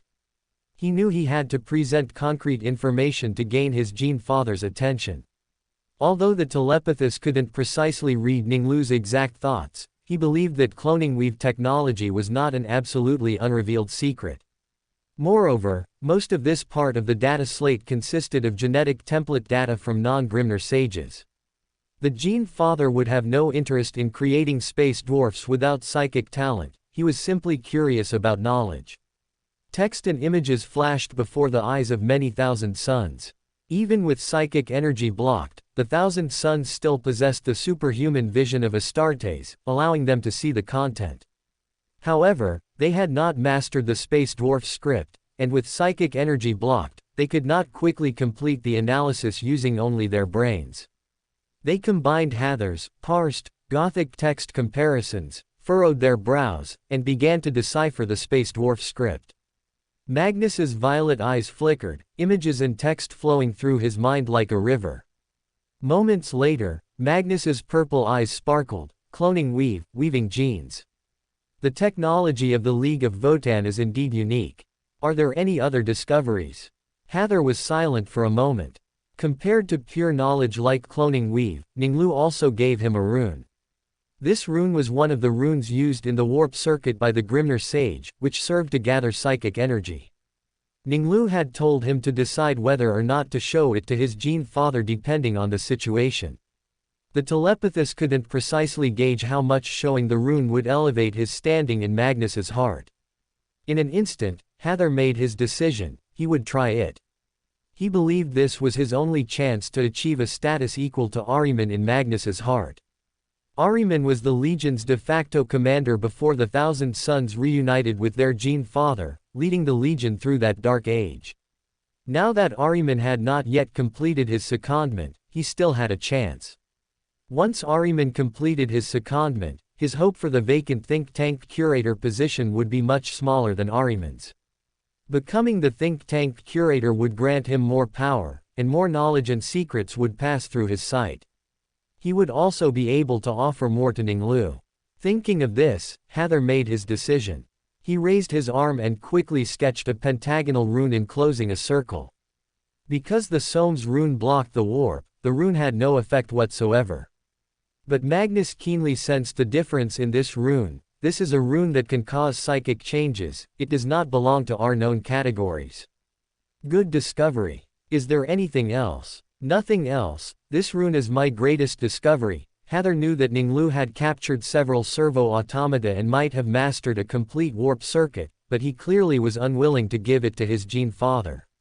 Magnus nodded with a slight regret. He could feel that this rune was incomplete, seemingly part of a psychic array. Such a situation had occurred twice before, after the Thousand Sons left Prospero.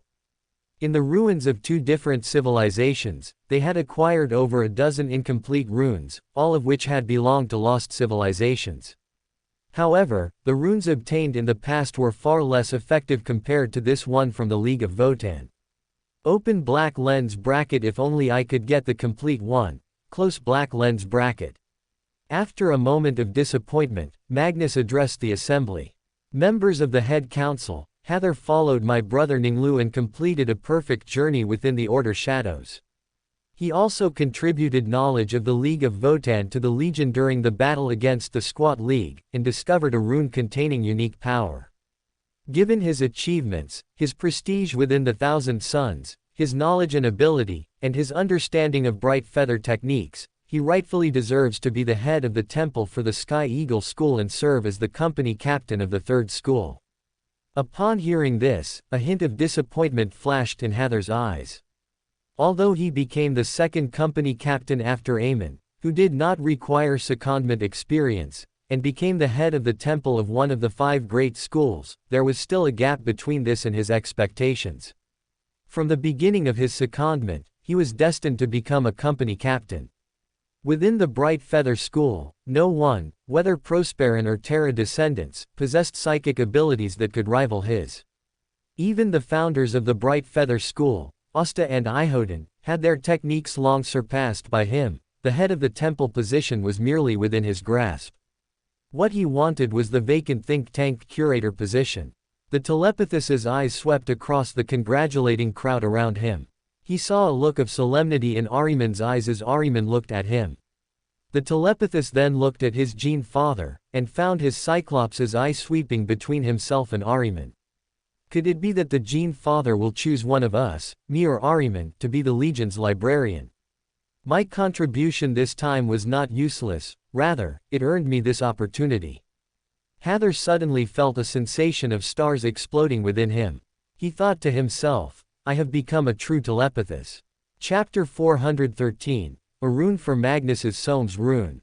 After the first meeting of the Thousand Sons concluded, Magnus drew his scythe-like saber, and with a swing, the invisible barrier of the Sohm's rune was broken. Many Thousand Sons felt their connection to the warp restored, and powerful strength returned to their control. As Magnus resheathed his saber, he raised his left arm and swiftly sketched a rune in the air. A pentagon nested within a circle was rapidly completed, and the Thousand Sons sensed the tides of the warp crashing against the rune, gathering beside their Gene Father. This rune can draw the tides of the warp, its effect is quite good. Azek Ahriman's eyes were deep. Indeed, Hather has contributed a useful rune to us. Magnus slowly sketched it once more, ensuring all Thousand Sons remembered it. As the Thousand Sons departed, he said to Hather Mayat, "Hather, stay for a moment." When only Magnus, Hather, and Aemon in the shadows remained on the deck, the one-eyed red-skinned giant spoke. "Hather, that rune, did you discover it with my brother, Ning Lu?" "Father, yes." Hather's eyes flashed. He had already guessed his father's purpose in asking him, given his insatiable thirst for knowledge. "It is part of an array, there are other runes." Magnus ordered. Ning Lu might possess other runes. Through his communication on Prospero, Magnus knew that Ning Lu possessed powerful psychic abilities and techniques. Among his many brothers, he was only slightly weaker than him, and in terms of telepathy and psychokinesis, he was even on par with himself. If Hather had made a discovery, Ning Lu might discover more. As my representative, under the pretense of discussing negotiation progress, try to acquire the other runes. "As you command, Father." Hather replied. This was a perfect opportunity for him to report back to Lord Ning Lu. Hather then boarded a Stormbird and flew towards the forge number. 2 standard hours later, he entered the Ancestor Shrine on the lower level. He walked up to the black-armored giant, who had a sword on his right hip and a plasma gun on his left. The plasma gun, personally forged by Lord Perturabo, was a two-handed weapon for an Astartes, but for a Gene Seed Primarch, it was merely a pistol. "My lord," Hather bowed, not having achieved the desired outcome. Feeling somewhat uneasy, he decided to mention the good aspects first. "I became the sacred temple head of the Bright Feather School in the recently concluded first meeting and officially became the 3rd company captain." "Well done, congratulations." Ning Lu nodded in satisfaction. His investment in Hather was beginning to show results. Before the grand birthday celebration, the Thousand Sons were the smallest of the 18 Astartes legions, but they still numbered 85,000. The Thousand Sons would only have 9 schools in the future. Although there were 10 schools currently, they suffered heavy casualties in the mid-Great Crusade during the battle against the Orcs in the Karmenka-Ulisarna system. The company captain of the 5th school, the sacred temple head of the Sky Eagle School, and Ahriman's closest friend, Apophis, also fell in that battle. Magnus reduced the legion structure from 10 schools to 9, emulating the 9 pillar gods of ancient times. Furthermore, the 5 major schools were distributed among the 9 schools to enable the coordinated use of different psychic powers from various schools. Of course, the school to which a company captain belonged would dominate in number within their respective companies. As the company captain of the 3rd school and the sacred temple head of the Sky Eagle School, Hather could conservatively influence up to 10,000 sons before the grand birthday celebration. "Tell me in detail about the state of the first meeting." "Yes," Hather said with a sigh of relief, seeing that Lord Ning Lu was still somewhat pleased. He deliberately stated, "As the foremost person below the Primarch in the First Council, I was responsible for initiating the first meeting. After Azek Ahriman and other Thousand Sons reported their names one by one, I reported to the Gene Father. Father then drew his saber and struck the sun disk, drawing the Somes rune on the ground." Ning Lu's eyes lit up. He knew this sigil was one of the most effective among the many sigils created by Magnus. Yes, the Somes rune can sever the connection to a specific part of the warp. All participating Thousand Sons will lose their psychic powers. No one can use technological or psychic means to probe the situation of the meeting. Father once said that after the Somes rune is set up, even the Emperor himself cannot break through the invisible barrier. After listening to Hather's description, Ning Lu thought to himself, "Open black lens bracket, it's not necessarily true that Huang Laohan cannot break through. Perhaps the Somes rune set up with precious psychic materials on Prospero or Magnus's flagship can indeed block Huang Laohan. But in places like marching tents, which are temporarily set up, they might not be able to withstand Huang Laohan's scrutiny. If Magnus had a divine artifact like Jushin's spear, into which Huang Laohan personally injected power, he could also see everything through that medium, close black lens bracket. Ning Lu silently made his judgment, listening to Hather continue the narration while thinking. Open black lens bracket. The nation of disorder can indeed block all prying eyes, but in the real world, I truly lack such means. The range of burial is not wide enough, and although Freddy is of the darkness pathway, he has not mastered this ability. The spiritual wall can block prying eyes to a certain extent, but it is not powerful and cannot stop powerful psychics. Close black lens bracket. As Ning Lu pondered, Hather said with slight tension. After Father returned, he never established the position of think tank curator. Unlike the Order Shadows and other legions, the company captains of the Thousand Suns schools can also serve as think tank curator. Brother Ahriman commanded the legion before the Gene Father's return. Although Ormuzd died, Azek's position has become increasingly stable.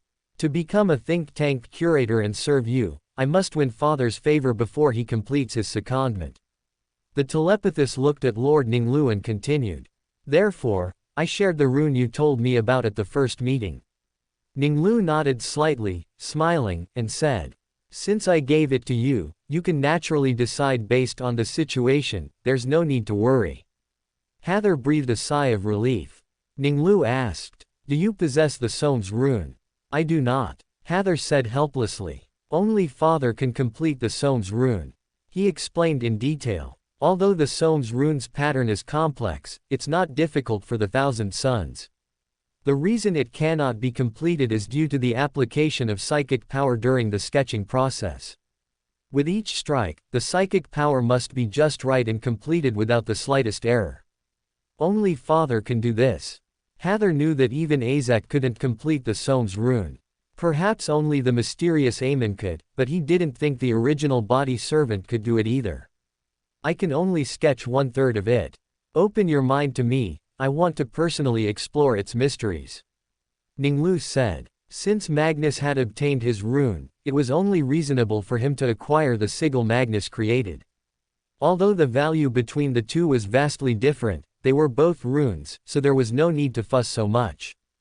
By obtaining the Somes rune, he could use it as a foundation to create his own secret sigils for use in many situations in the real world. Hather hesitated slightly. Any psychic, especially a Thousand Sun, knew the consequences of opening their mind to others. Powerful mind system psychics need to break through mental defenses to manipulate minds, but the consequence of opening one's mind is that even psychics with a little skill can take advantage of the opportunity to manipulate the mind, or even enslave the will. But Hather knew he had no ability to refuse, his life was in Lord Ning Lu's hands. Hather, who was under corrosion, could not resist the Baron of Corruption's command. He obediently opened his mind to Ning Lu. As you wish. Ning Lu's consciousness spread, seeping into Hather's mind. On the flesh and blood mental door forged by bright feather techniques, sparkling eyes were embedded, which were the telepathist's reactions in the mind. Ning Lu's consciousness seeped into Hather's mind without the slightest hindrance, then immediately found two scenes. In the Grand Hall of Prospero, Magnus sketched the Somes rune. In the flagship palace, he sketched the Somes rune again. Every movement of Magnus swinging his saber unfolded before Ning Lu, like a film playing. Every movement was deeply etched into the Gene Seed Primarch's superhuman brain. Chapter 414, Supporting Hather Mayat to become the think tank curator of the Thousand Suns. After Ning Lu obtained the Somes rune, his consciousness withdrew from Hather Mayat's mind. The Gene Seed Primarch recalled the entire process of Magnus depicting the Somes rune, images flashing through his mind. The Baron of Corruption drew Val's sword, spiritual energy covering the blade, and changed the concept. Open black lens bracket. Val's sword is a sword, a physical blade is a blade, so Val's sword is also a physical blade. Close black lens bracket. Val's sword struck, and the shimmering energy field seemed non-existent as the blade swiftly slid through. The twisted pattern outlined by Ning Lu's psychic power started slowly but gradually accelerated. The Somes rune quickly took shape. Hather watched in astonishment as Ning Lu completed the depiction of the Somes rune in an instant. Apart from the materials, the sigil was virtually identical to the one drawn by the Gene Father. His thoughts froze, and he remained dazed for a moment. He had studied the Somes rune for some time but couldn't complete it, yet Ning Lu mastered it in an instant. Hather said in surprise, "My lord, I feel my connection to the warp being forcibly severed.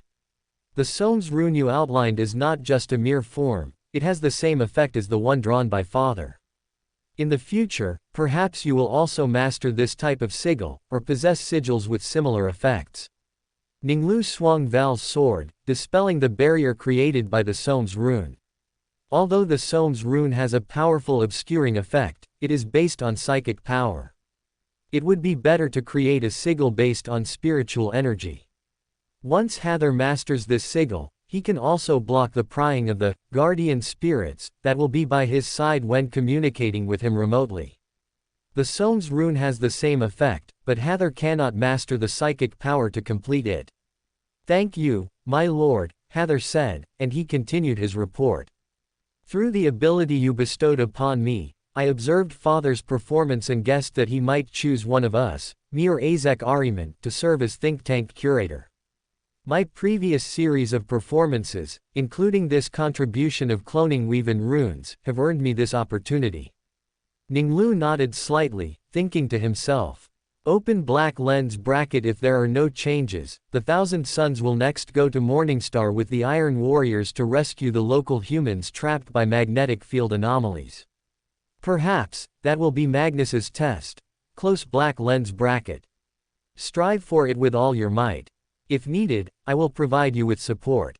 Father is very interested in the other runes that complement that one.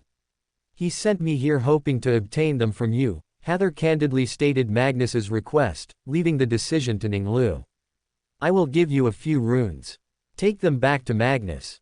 After obtaining the more valuable Somes rune from Magnus, Ning Lu didn't mind investing a little more.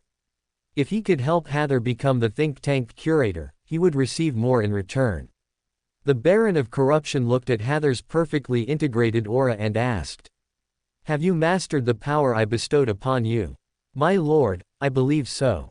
I have the same feeling as last time," Hather replied. "Give me the data slate, wait outside for a moment." Ning Lu took the data slate and immediately went to the Nation of Disorder. With a thought, he ordered the Space Monkey to prepare the Psychiatrist potion of the Visionary Pathway Sequence 7 using Goldeneye Fruit. As the Space Monkey moved quickly, he swiftly input 5 runes into it.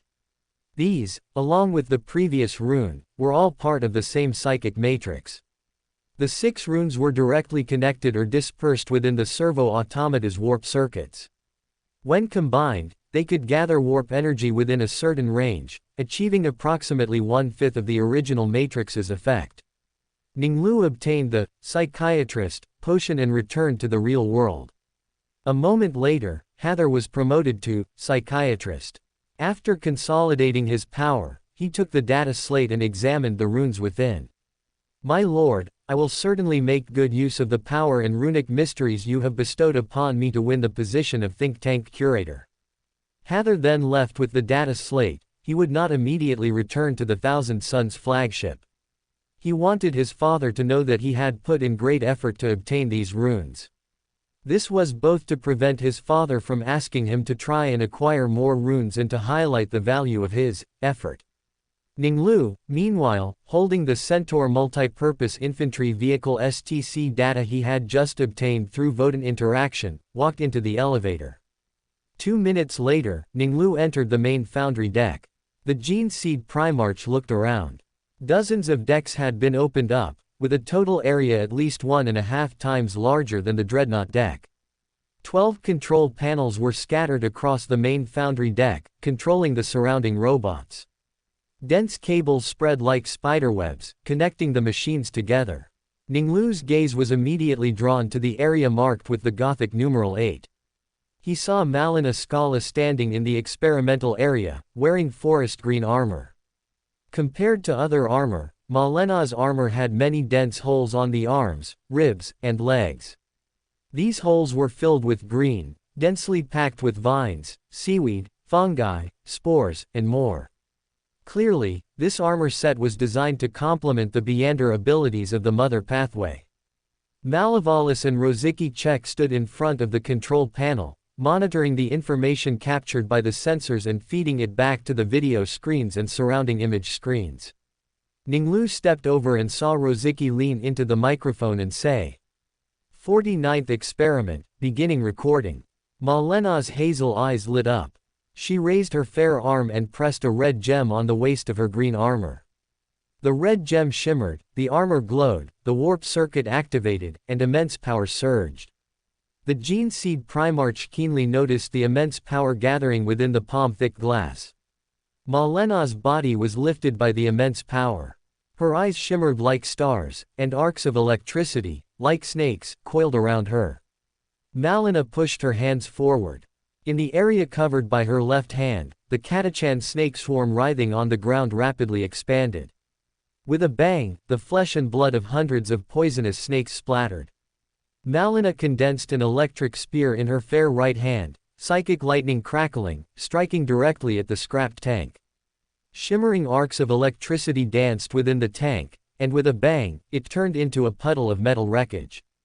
After destroying all the experimental targets in front of her, Malena turned around, clasped her hands together, and immense power gathered between them. Malena's figure flashed, and she pushed her hands heavily onto the crystal ball shimmering with white light. Rosicky watched the rapidly climbing readings, his fingers quickly tapping on the video screen, recording the data. Ning Lu walked up to the control panel and asked, "How's the progress?" Chapter 415, Artisan. Rosicky Chek and Malavalis turned and saluted, after which the chief forgemaster began his report. "My lord, the Lord Hunter suite suitable for psychers has been successfully researched. The average test results show that the power of biochemical spells has increased by an average of 10%. It is worth noting that the initial average test result was 9%, then gradually increased, reaching 11% in the most recent test, which indicates that the Lord Hunter suite's adaptive and personal growth systems are gradually taking effect in terms of psychic abilities." Malavalis glanced at Rosicky beside him and exclaimed in admiration.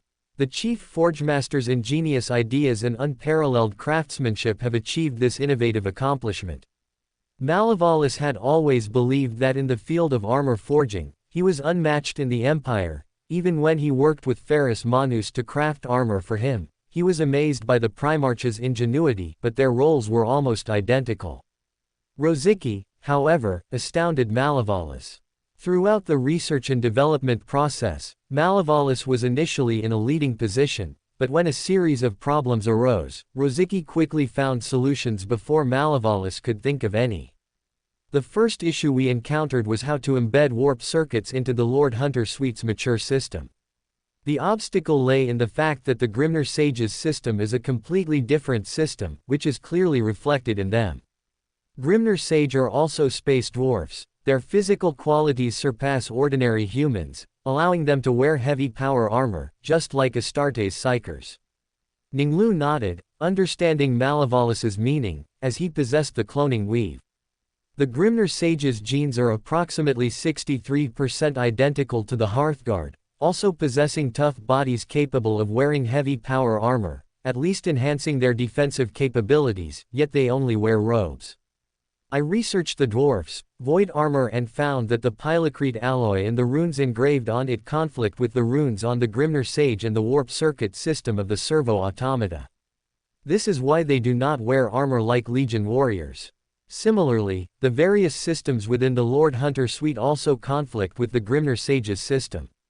Malavalis's eyes sparkled as he looked at Rosicky and said, "The chief forgemaster improved the Lord Hunter suite's original system, reducing the space it occupied within the power armor while strengthening its effects. Most astonishingly, he also built two external modules on the adaptive module, one of which is connected to the warp circuit." Malavalis looked at Malina Scala, who was walking out of the experimental cabin, and continued. "The Lord Hunter suite's visible space, where the warp circuit is built, is controlled by a red energy stone at Malena's waist. The other module is externally connected to Malena's various plants, which was another part of her request. Leaving space for these plants and making it easier to release them was another huge challenge, even more difficult to solve than system conflicts. Please allow me to demonstrate with images. Good. Ning Lu walked to the video screen to listen to Malevalis's professional explanation. In addition to the personal growth and adaptive systems, the Lord Hunter suite also has a complete self-circulation system to regularly provide food to the wearer, and a self-repair function to ensure it does not require frequent maintenance. However, these two systems, like other systems, require a sealed environment for use, which conflicts with Malena's needs. The Chief Forgemaster once again demonstrated his creativity. Through design, he allowed plants to fill in multiple layers, increasing the capacity to store plants while also creating a sealed environment. Malevalis operated the control panel, zooming in on this section. Ning Lu saw various dense plants filling the space. Rosicki's design allowed the inner layers of plants to fill the gaps between adjacent outer layers. Through several nested layers, the gaps were filled, creating a sealed environment. He combined the self-circulation system with the plants. Malena can birth plants, and after the plants are decomposed and absorbed by the self-circulation system, they are then provided to the power armor's owner. Ning Lu saw the new module displayed by Malevalis. Hundreds of branches on the highly illuminated curved electronic tube on the back, like needles, piercing into the plants to extract nutrients.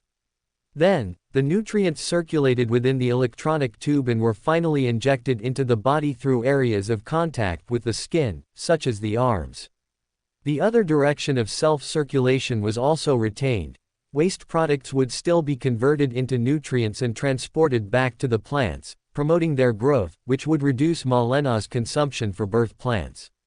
This change by the Chief Forgemaster fully utilizes Malena's abilities, allowing her to fight almost infinitely. Combined with my ability to catalyze plants, and not considering mental state, my body can indeed sustain limitless combat, Malena added. It must also be emphasized that although sensors cannot detect my precognitive abilities, I do feel an improvement in this regard. Even without actively using my ability, I often see glimpses of the future, and when actively used, it improves by about 5%. This power armor is even stronger than my best expectations, and it will continue to evolve with my use. The power armor created by the Chief Forgemaster is unparalleled. Rosicki's face flushed with a proud smile as he heard the praise from Malevalis, the most excellent power armor craftsman, and Malena, the user of the suite. This is all due to the abilities granted to me by my lord, Malevalis. As long as you serve my lord faithfully, you will also possess the same abilities in the future. Ning Lu nodded slightly. Before Rosicki became a Beander, his talent, especially in forging power armor, was completely incomparable to Malevalis. After advancing to sequence 6 inches artisan, Rosicki's talent in mechanics transformed, surpassing Malevalis in his most skilled area and becoming a top power armor forging master. Of course, this was because Rosicki himself was the Legion's most excellent tech sergeant. If he were an ordinary person with no talent at all, the improvement would not have reached this level. As for Malevalis, he had just become an appraiser 5 days ago by studying the space dwarf's technology and digesting archaeologist, and had not yet advanced to artisan to undergo a qualitative change. While Ning Lu pondered, the Chief Forgemaster continued his report. My lord, through this period of research on the Lord Hunter suite, I have found its limitations. Especially in terms of defensive capabilities, even the strongest sovereign class is difficult to compare with Terminator power armor, slightly stronger than power armor, but consuming several times the resources. Moreover, this model cannot evolve like other models. For many royal court monks, Terminator suite is more suitable for them, and an attempt should be made to incorporate adaptive systems and personal growth modules based on it. Ning Lu nodded, approving of the Chief Forgemaster's idea. Indeed, you and the monks whose starting points are lawyer, arbiter, sleepless, apprentice, bard, and corpse collector should all use Terminator power armor as a basis. Not only is it a better fit, but the equipment time will also be shorter. Other royal court monks should also integrate the technologies of the Lord Hunter suite and power armor to fully utilize their abilities, while retaining power armor that matches their physique to provide sufficient protection. Another major disadvantage of the Lord Hunter suite is that its customized design takes too long. Rosicky and Malavalis collaborated for several months to complete it. In the same amount of time, they could complete one Saturn pattern Terminator prototype or several Iron Rider Terminator. Compared to power armor, and even Terminator, the Lord Hunter is a power armor that consumes more resources and is more difficult to popularize. It can only be gradually popularized from higher sequence Beyander to lower sequences. I will have Arsena done come here.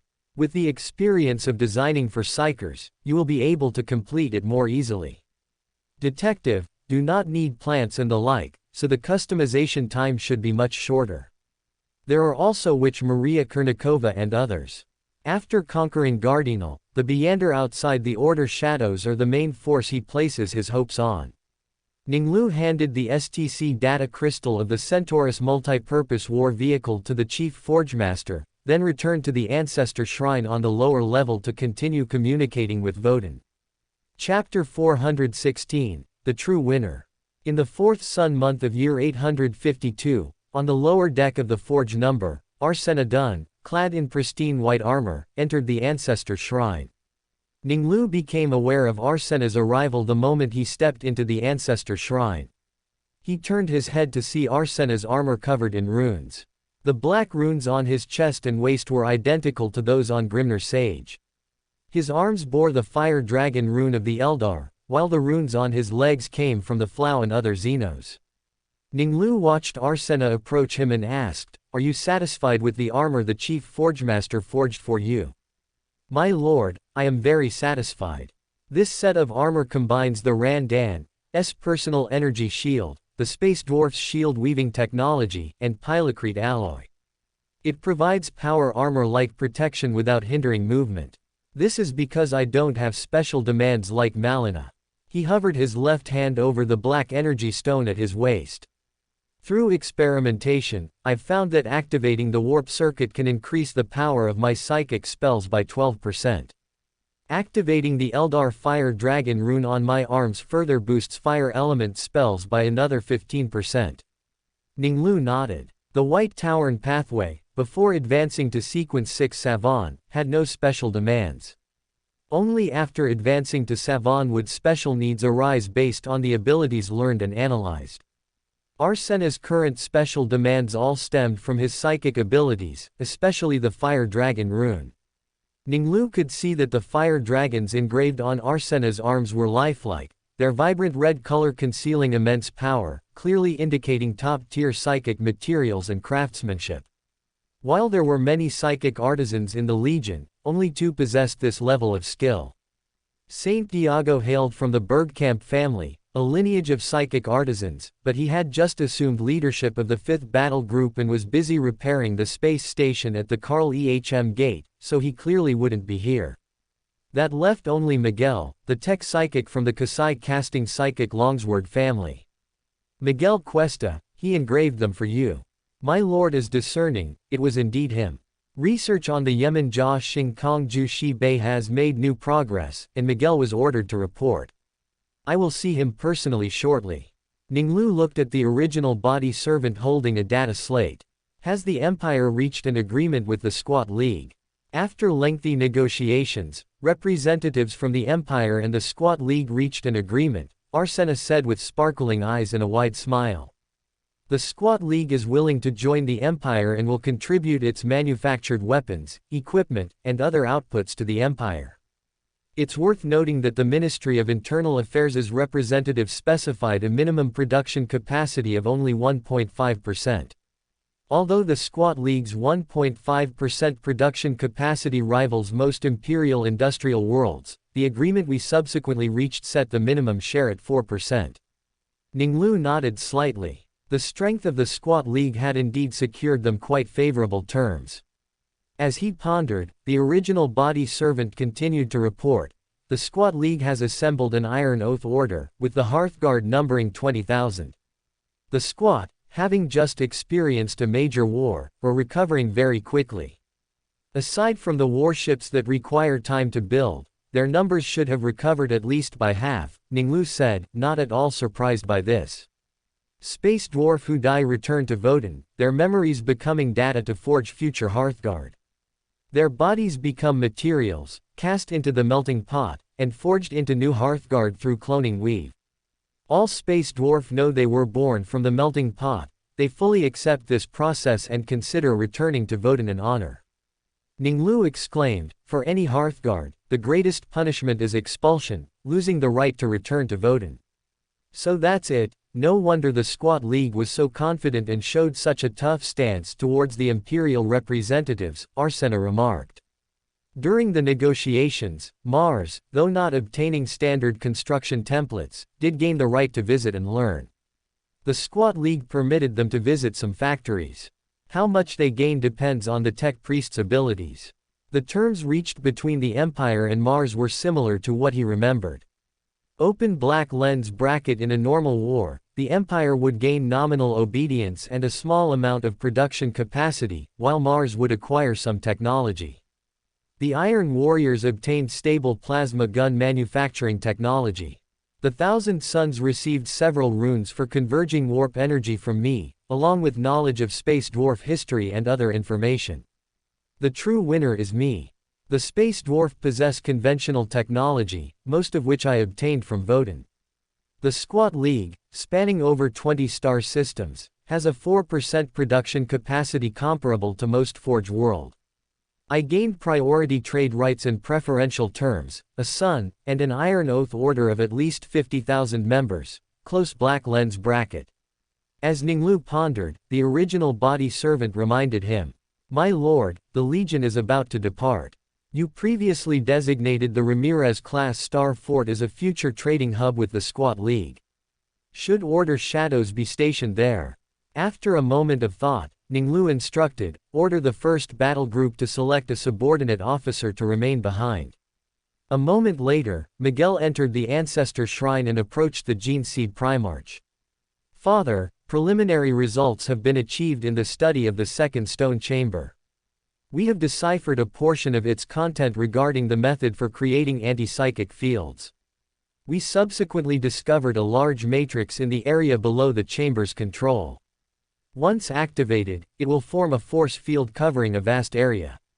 We cannot determine if activating it will cause uncontrollable consequences, so we have not acted rashly. Do not activate the control runes." Ning Lu knew that once the anti-psychic field within the Yemen Jia Xing Kong Ju Shi Bei was activated, it would not lead to consequences like a soul-draining dead zone. Even after the Great Rift opened, the Cybelix warp storms continued their interstellar journey unimpeded. The anti-psychic field was intended for replicating starships. If activated, it might trigger a chain reaction, prematurely activating the Space Necrons artifact. As Ning Lu pondered, Miguel continued his report. Creating an anti-psychic field requires a substance called blackstone. Within the Yemen Jia Xing Kong Ju Shi Bei, there is a stored quantity of blackstone. Our first manufactured product has already been transported to the Wangquan Shadow. Because the technology is still immature, this device is the size of a tank. Activating it requires at least 1 terahour, and its effective range is only 1 kilometer centered around it. Although the anti-psychic field generated by the Yemen Jia Xing Kong Ju Shi Bei cannot eliminate warp storms, the energy field created by its technology can isolate the warp within a certain range, proving remarkably effective against psychics and devil. I understand. The Baron of Corruption gazed at Miguel. Have you mastered the power I bestowed upon you? Father, I believe so. After incorporating a large number of Space Necrons runes into my mind, I always feel a melting sensation within my body. I believe I am truly a savant now. Miguel, having advanced to Sequence 8 Archaeologist, departed 3 days later, returning to the Yemen Jia Xing Kong Ju Shi Bei to continue excavating the ancient Space Necrons artifact from tens of millions of years ago. The Order Shadows fleet set sail, departing from the Squat League. Among the black warships, 14 dark gray, heavily armored warships were exceptionally conspicuous. Even the smallest of these warships matched the length of an Imperial cruiser, with an even more substantial hull. 20,000 elite Hearthguard, 50,000 Ironkin, and 130,000 miners and artisans left the galaxy center for the first time. Chapter 417 William of the Wood Caste. On the way to Mandeville Point, Ning Lu received navigator leader Aiden Vischer in his private office aboard the Wenquan Shadow. Aiden, whose third eye was obscured by an ornate jewel on his forehead. The Gene Seed Primarch keenly noticed that his body already showed some obvious signs of mutation. His skin was slightly pale, and scaly plates were visible on his wrists, hidden beneath his sleeves. Aiden, what is it? Lord Ning Lu, the alliance between the Vischer family and the Legion has made many other navigators envious. They hope to establish various levels of cooperative relationships with the Legion. I conveyed their requests to you and invited you to be a guest on Uranus. Within the solar system, there are two large star doors, the door of Elysium on Uranus and the door of Hades on Pluto. After the Great Crusade began, with the Uranus settlement and its moons incorporated into the nascent Imperium, void ships frequently passed through the door of Elysium to enter and exit the warp.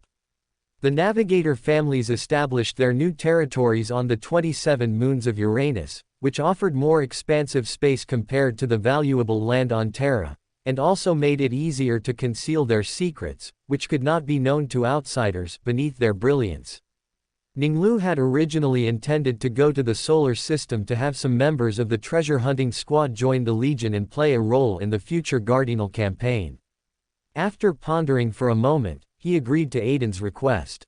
I would be delighted to be a guest of the navigator families. I will immediately plan the route and guide the Wenquan Shadow to the solar system. Aiden bowed slightly, and after saluting, he quickly departed. While the Wenquan Shadow was en route to the solar system, in the Cardinal system, on the main planet Cardinal, William Wood ran swiftly through the wilderness. 9 years old, his clothes were tattered, and he held only a rusty dagger.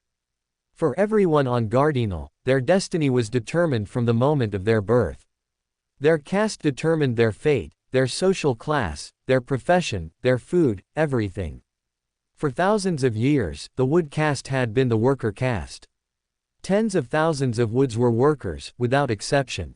But William was unwilling to accept such a fate. The images that flashed before his eyes from time to time drove him to become a defector. He knew that from the moment he left the dilapidated shantytown, he had only himself.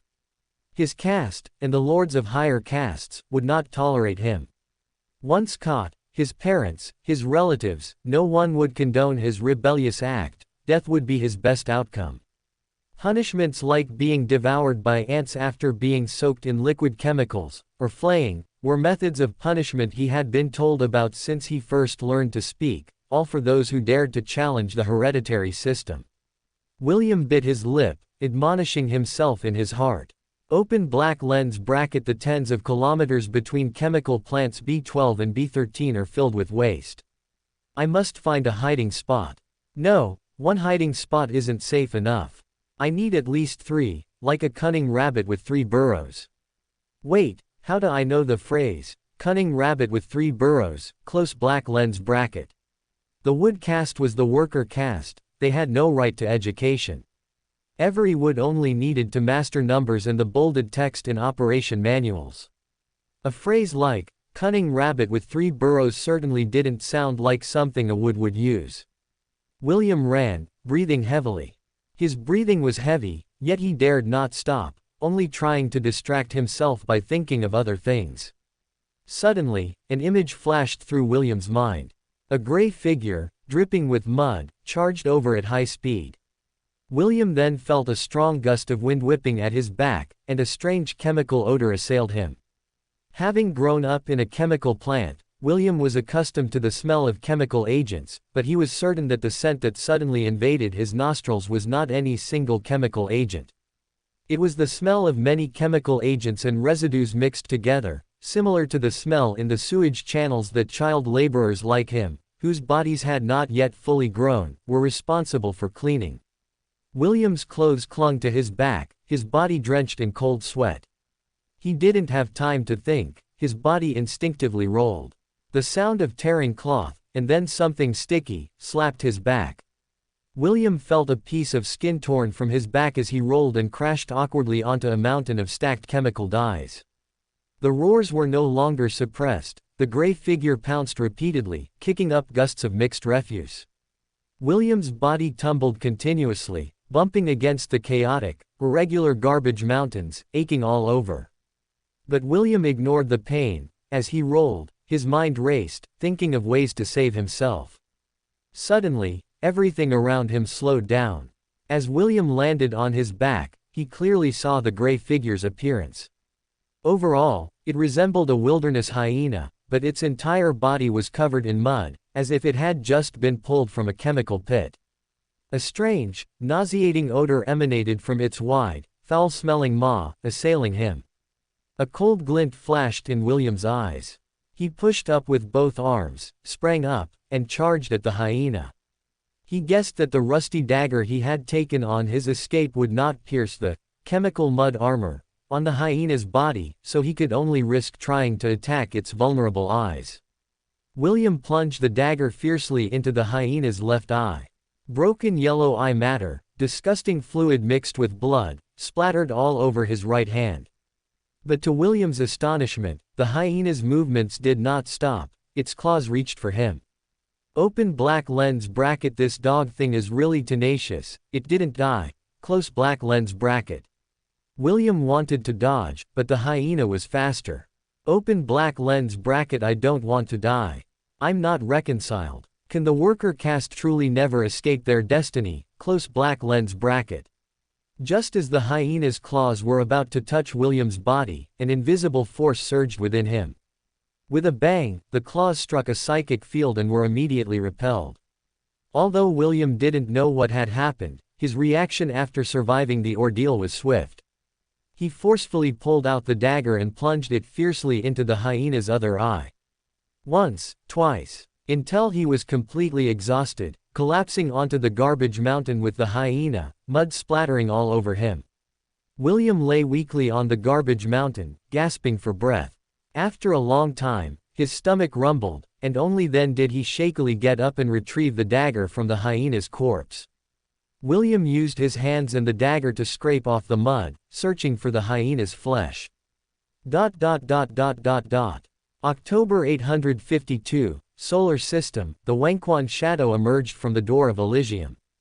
Dust clouds filled the space around the door of Elysium, and in the open void of approximately 3,000 kilometers, rows of tiny particles flickered. Ning Lu stood by the observation viewport, with its shield raised, gazing at the shifting gray matter in the void. Unlike their appearance, they glowed with a dazzling spiritual radiance, and a term involuntarily surfaced in his mind. Open black lens bracket. Siren dust. Close black lens bracket.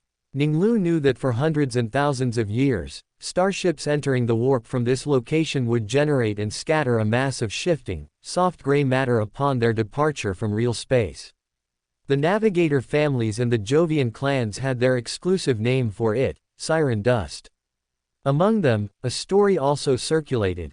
There were once prospectors who tried to collect this dust, and once they actually touched these things, they lost all interest in any other substance. Regardless of its truth, this dust always lingered here, slowly orbiting within the door of Elysium's void, like smoke suspended within a glass sphere.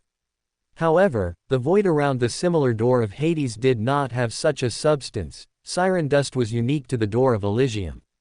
Chapter 418, The Ups and Downs of a Detective's Digestion.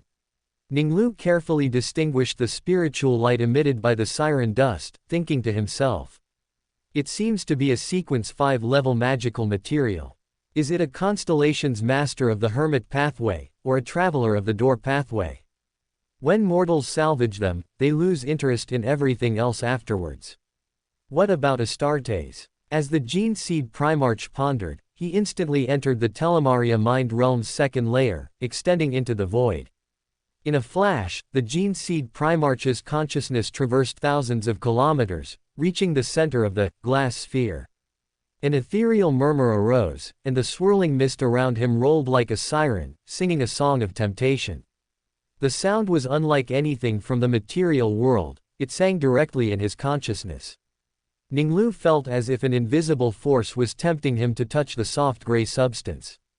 The Gene Seed Primarch felt that the threat of the siren dust was smaller than he had anticipated, but he still maintained the second layer of his mind realm, not falling into the first. His consciousness slowly and easily swept over the gray, soft substance. The Gene Seed Primarch's consciousness swept over 100 kilometers in an instant. Combining this with the birth process of the siren dust, he thought to himself. It should be a special substance produced when materials and fuel pass through a star gate into the warp. Astartes with strong wills can resist the intrusion of this substance, but it has a certain impact on Order shadows who have mastered the Telemaria First Realm. The impact on those who have mastered the second layer is not significant, and there is no danger for those who have mastered the third layer. The Gene Seed Primarch reigned in his consciousness and instructed Arsena Dun, "Have Ramsey come to see me." "Yes, my lord." Ning Lu shifted his gaze from the siren dust, which was shining with spiritual light, to the more conspicuous physical objects in the void. The passage from the Gate of Ecstasy to Uranus and its 27 moons was densely packed with numerous star fortresses.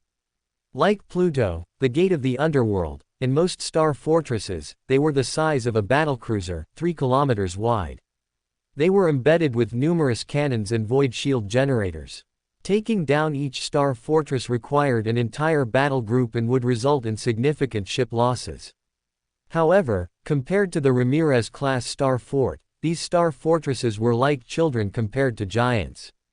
Even a Rongguang Nuong-class battleship was like a subject guarding a king in front of a Ramirez-class star fort.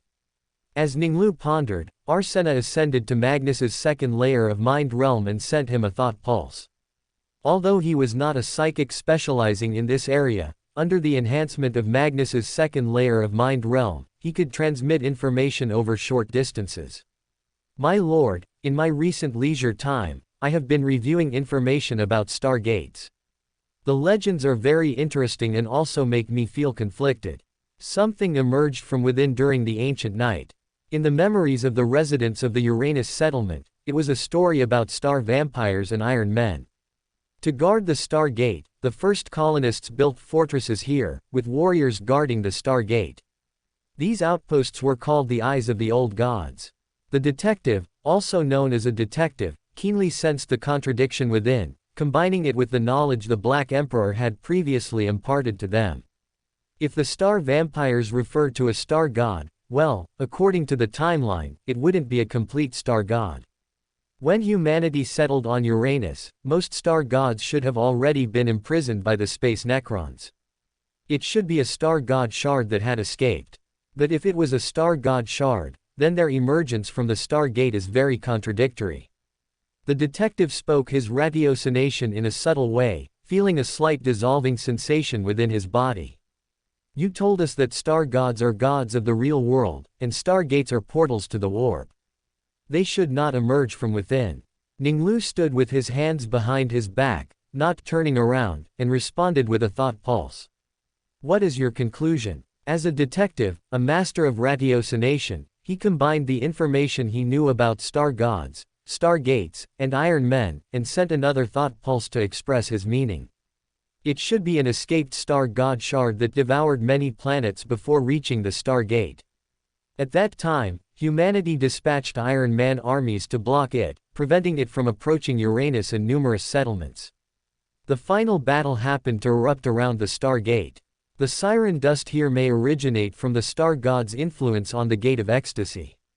Due to the long passage of time, it was mistakenly recorded as star vampires emerging from the star gate.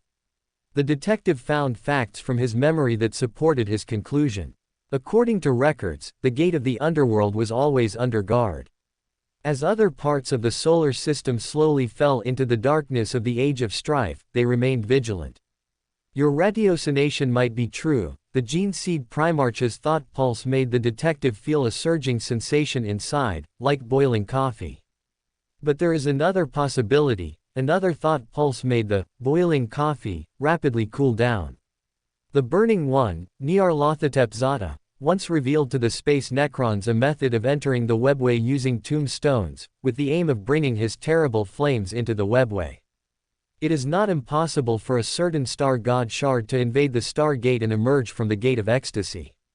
However, the siren dust produced when void ships enter the star gate here should originate from the influence of the star god shard on the star gate and the surrounding space. Ning Lu's approval made the detective's body boil again. The power it displayed should be that of a supreme star god, similar in strength to the Yemen Jia Xingkong Jushi Bei. The boiling power within the detective gradually subsided. Having had two similar experiences, Arsena thought to himself. The detective must guard the secrets of knowledge, reporting only to those who are necessary. For me, it is only the Black Emperor. As a detective, I perform ratiocination, combine the secrecy of knowledge, and the acquisition of new knowledge, thus mastering most of the power bestowed by the Black Emperor. As the original body servant pondered, the librarian Ramsey walked up behind the two. Father, you summoned me. Ning Lu turned and looked at Ramsey, issuing a cautious command. You will take Order Shadows who have at least mastered the Telemaria Mind Realm's second layer, board a transport ship, and obtain siren dust for me. Remember, only those who have mastered the third layer can directly touch them. Those of the second layer are responsible for other tasks. Ning Lu sent the method for holding the ritual and the requirements for setting up the venue to the secret supplicant via Thought Pulse. Compared to the initial ritual process he had devised, it was now richer and more solemn, having been refined by the student of ratiocination, Arsena, the mystery prior, Thomas, and others skilled in this area. Ning Lu also included a message in the Thought Pulse: hold the ritual and sacrifice to me.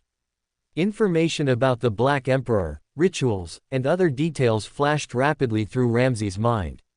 After his superhuman brain briefly adapted, he received all the information. His pupils constricted, and he thought to himself, Black Emperor. Whether it is Father, the Gene Seed Primarch, or the Black Emperor, my loyalty is to only one. Ramsey bowed and said, yes, my lord. After leaving the bridge, Ramsey, with the Gene Seed Primarch's authorization, assembled a mining team. 5 librarians, and 142 honor guard members from various battle groups. All the librarians had mastered the Telemaria Mind Realm's third layer, and 103 of the honor guard members had also mastered the third layer. Ramsey led the selected members onto the transport ship dispatched by the original body servant and set off into the void. Chapter 419, The Secret Supplicant. After the transport ship left the fleet, it slowed down and delved into the shifting gray matter. Ramsey led a squad of Order Shadows onto the transport ship. With metal cables wrapped around his waist and the void tether secured, he was the first to step out of the hatch. Ramsey floated among the shifting gray matter, siren dust striking his black power armor. The secret supplicant immediately sensed it, and mysterious voices intermittently echoed in his mind. I am, this is. You will free me. I will. Who's speaking? Ramsey vigilantly looked around, finding no one. He asked in the comms channel, did you hear a voice? Reporting, astropaths, no. Quote. The secret supplicant pondered, is it because I, as a secret supplicant, have extremely high inspiration? As a biosystem psyker, Ramsey precisely controlled his body, moving in the void as if on a Terra-like gravity planet. He extended his hand, and dust swirled in his palm, like a miniature vortex. The secret supplicant gazed at the particles in his palm, watching them spin in increasingly complex iterations. As a biosystem psyker, he was not originally skilled at unearthing information like diviners of the prophecy system. But after becoming a secret supplicant, his abilities in this area improved significantly, and his inspiration allowed him to unearth more information. The particles glowed with bright, fragmented light, remnants of some ancient metal, long since turned to dust in this void. The secret supplicant sought meaning among the patterns, listening to echoes of the past, woven into the random interactions of the swirling dust. The words swirling around the secret supplicant's ears became clearer. He heard phrases like, gods of the material world. Could this voice be from a star god shard? Ramsey released an invisible force with both hands, pushing the flickering particles towards a crystal bottle held by 2 Order Shadows. The material for the crystal bottle came from the crystal mirage. High-quality crystals were selected to make high-demand items like data crystals, while medium-quality crystals were crafted into various storage containers by the tech sergeant. The Gene Father loved various special items and needed containers to store them. Pure crystal was perfect as a container, most substances placed within it could be preserved well. Strands of siren dust flew into the crystal bottle, like grains of sand in an hourglass. More and more dust enveloped the power armor of the other Order shadows, and ethereal voices began to sound in their ears. Siren dust, the most beautiful substance in the universe, they are everything. There seemed to be an allure, urging them to reach out and hold the siren dust in their hands. The Order shadows promptly ascended to the third layer of their mental state, excluding the temptation. Astropaths, we heard voices. Ramsey was greatly surprised to hear that the others heard completely different voices from his own. After inquiring, he confirmed that what the other Order shadows said was true. Just then, 5 crystal bottles were full, and he immediately gave the order to evacuate. Inside the transport ship, Ramsey ascended to Magnus's first mental state, the process of the first siren dust extraction and the data given to him by the original body servant quickly flashed through his mind. He immediately realized that the powers bestowed upon them by the Gene Father were different. The others were warriors, hunters, apprentices. Only he was a secret supplicant. Arsena's data mentioned star god shards. If the information came from Arsena, he might have set up 2 types of information. One type is common information, which can be received through direct contact or large area contact with the power armor. The other type of information is something he deliberately concealed, or something only people with higher inspiration like me can hear. Ramsey decided that the extraction would temporarily end. After sacrificing to the Black Emperor, he would report the encountered situation and decide how to proceed after receiving orders. Building an altar takes time, but the Black Emperor ordered him to use the altar within the librarian. The secret supplicant did not understand why he wasn't allowed to directly send the found siren dust to the private treasury, but rather to perform a sacrifice, but he would execute the Black Emperor's order without fail. Perhaps the Black Emperor wants me to master the ability during the ritual. I am a secret supplicant. After boarding the Wenquan shadow, Ramsey directed the Order shadows to move the 5 crystal bottles to the transport vehicle, then drove the vehicle alone towards the librarian. Think Tank Curator Thomas stood before the restricted area gate inside the librarian. The Think Tank Curator never allowed anyone other than him to enter this area. The librarians all speculated that certain extremely dangerous forbidden weapons were sealed within, but now Ramsey had guessed that an altar should have been built inside the restricted area. Ramsey was about to get out of the vehicle to salute, but Thomas waved his hand and said in a deep voice, "Go in." "Lord Thomas, thank you for your help." "All for my lord," Thomas said, then tapped the runes on the black gate with the staff in his hand. A flash of light shone, and the gate slowly opened with a hydraulic sound. "All for my lord." Ramsey started the vehicle and drove into the restricted area. As soon as he entered the restricted area, he found that it was divided into 2 layers of space. Thomas then walked in and said, "The restricted area is divided into inner and outer layers. The inner layer is the altar. The outer layer is the ritual preparation area. The vehicle can only be parked here. In addition, there is a bathing area, a meditation area." As a former mystery prior, Thomas perfected the ritual process. He introduced it to Ramsey before leaving. Ramsey picked up a crystal bottle in each hand and walked towards the inner sanctuary. At the gate, he put down the bottles and picked up a control staff from beside the door. According to the opening method Thomas told him, the secret supplicant infused spirituality into the control staff in his hand and quickly tapped 11 runes on the gate.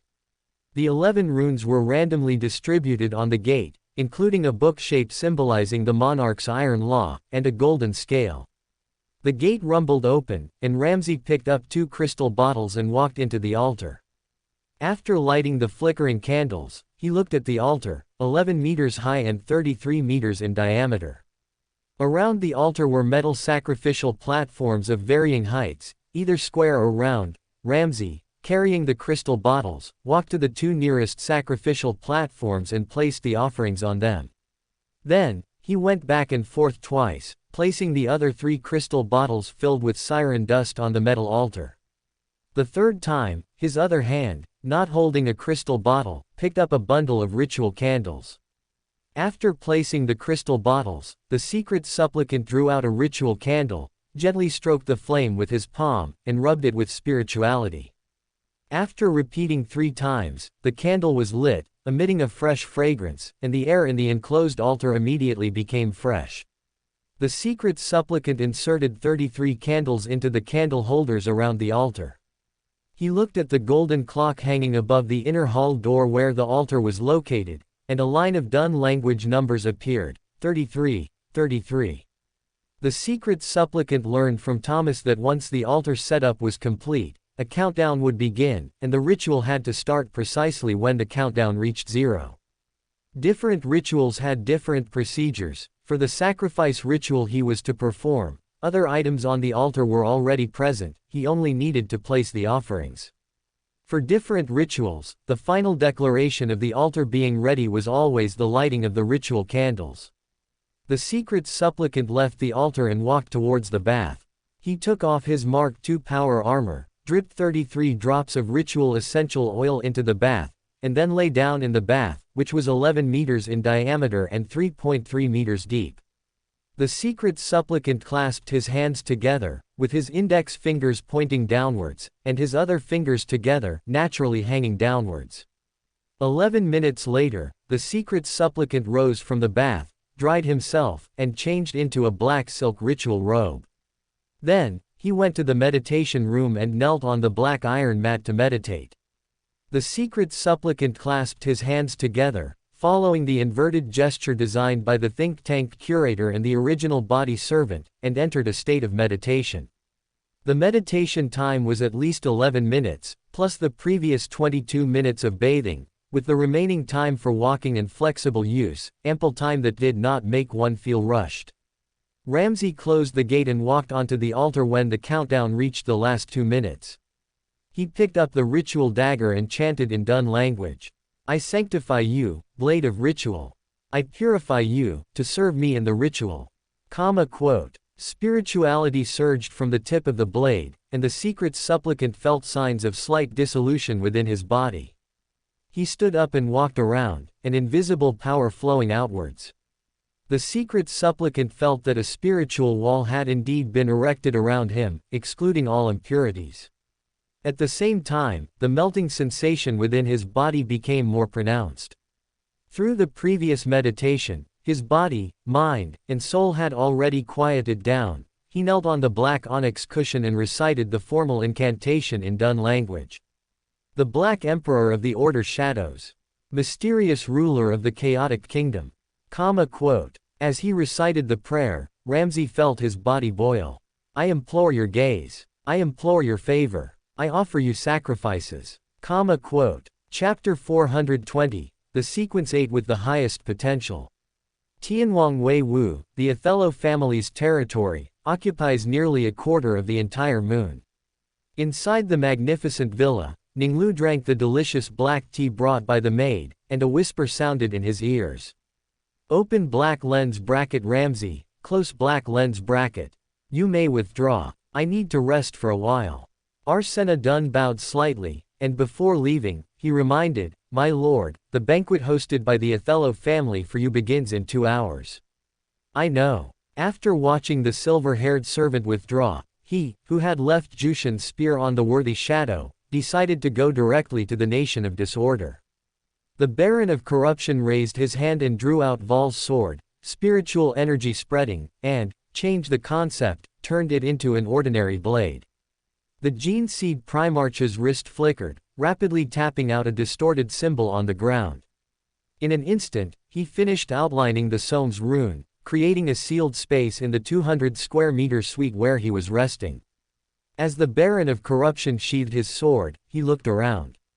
In his line of sight, the entire space created by Somes was composed of countless shapes of different colors, gray inverted equilateral triangles, green squares.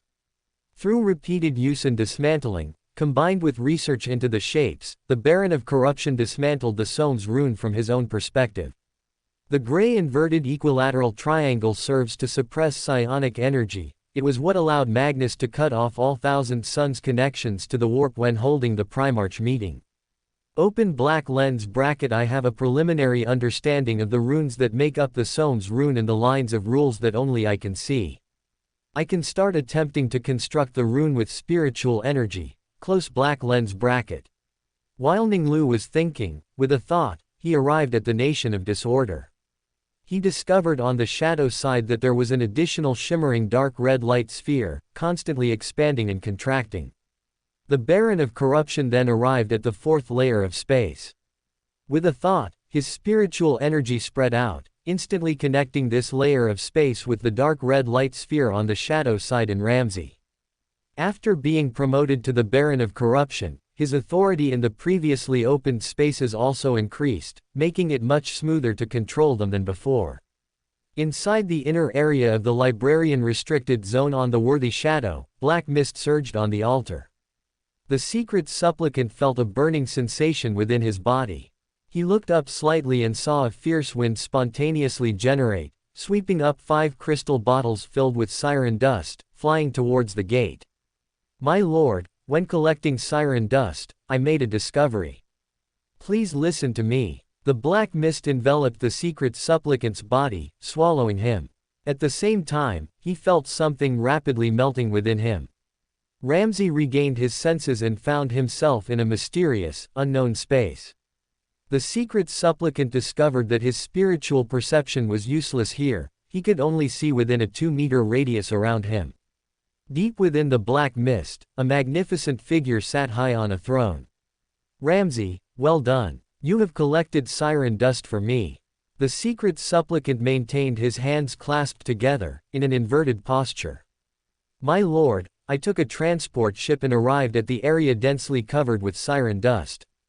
As he spoke, the secret supplicant continuously felt a burning sensation within him, and something was dissolving at an accelerated rate. I heard a fragmented voice. It told me, it is the god of the material world. Combining this with the information the original body servant told me before I departed, I believe the star god shard that invaded the gate of ecstasy is bound in a certain place, and he wants to drive me to liberate it. Ning Lu nodded slightly. When the time is right, I will deal with him. He judged that the star god shard should be a supreme star god composed of about 10 fragments. Since he currently had no certainty of acquiring him, he decided not to take action for now. The Black Emperor's concise words caused a huge stir within the secret supplicant's body. Ramsey felt as if stars were shattering within him. I have become a true secret supplicant. The Baron of Corruption also noticed Ramsey's change. His body had become a uniform dark red.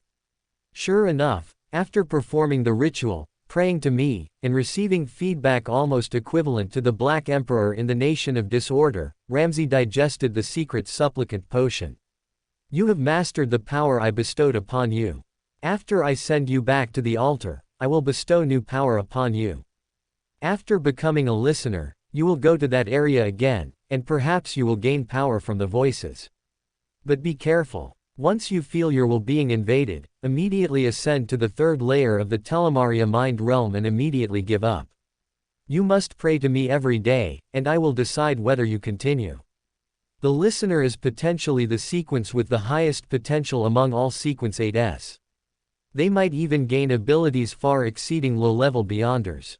Their strength depends entirely on the abilities gained from unknown existences. Mid-sequence and high-sequence beyonder abilities are not impossible. However, gaining powerful abilities comes at a cost. Listeners may have their minds distorted or even become lunatics due to the whispers they listen to. Using powerful abilities is both a physical burden and a test of mental fortitude. Ning Lu still allowed Ramsey to continue because the Supreme Star God was clearly bound in a certain place, and its influence was limited. Otherwise, Huang Laohan would not have allowed the Empire to designate the Gate of Ecstasy as one of the 2 major hubs for solar system inter-star system travel, and no disaster erupted until the Great Rift opened. More importantly, Ramsey was different from ordinary listeners. Astartes' minds were more resolute than ordinary beyonders, and he had tempered his will for a long time, having already mastered the third layer of the Telemaria mind realm. As you command, my lord, I will certainly remember your instructions, Ramsay replied. After Ning Lu sent Ramsay back to the worthy shadow, he went to the first layer of space and instructed the space monkey to prepare the materials for sequence 8 listener using ingredients like the one-eyed night owl's ear. A moment later, a black-red potion flew out of the gate and landed in Ramsay's hand. Thank you for your bestowal, my lord. After thanking the Black Emperor, Ramsay, without hesitation, tilted his head back and swallowed the black-red, ear-like gelatinous potion. Immediately, a dense whispering sound filled his ears. Ramsay strictly followed the Legion's psionic codex. As an apprentice, he had already found his warp image, a blood-red door. Now, a corner of the door was pushed open, and from the other side came a jumble of chattering voices. I'm telling you, a great battle once erupted at the Gate of Ecstasy, hee, the existing records are incomplete, a playful voice sounded from behind the door. I'm going to tell you a story, a secret story. Quote. Ramsay reined in his thoughts. His will training allowed him to overcome his curiosity and resist temptation. He focused on containing the overflowing power of the potion, thinking to himself. After becoming a listener, my spiritual perception has further improved, and I can hear even more voices. I can even be considered a prophetic psionic now. Ramsay knew from the Flow data crystal that prophetic psionics gained revelations from the warp in various ways, and listening to whispers was one such method. My lord also warned me to be careful when listening. For more thrilling fanfiction stories like this, check out my channel Fanfic audiobook. Dive into epic adventures, mysterious realms, and legendary journeys brought to life through immersive storytelling. Don't forget to like, share, and subscribe for more amazing audiobooks.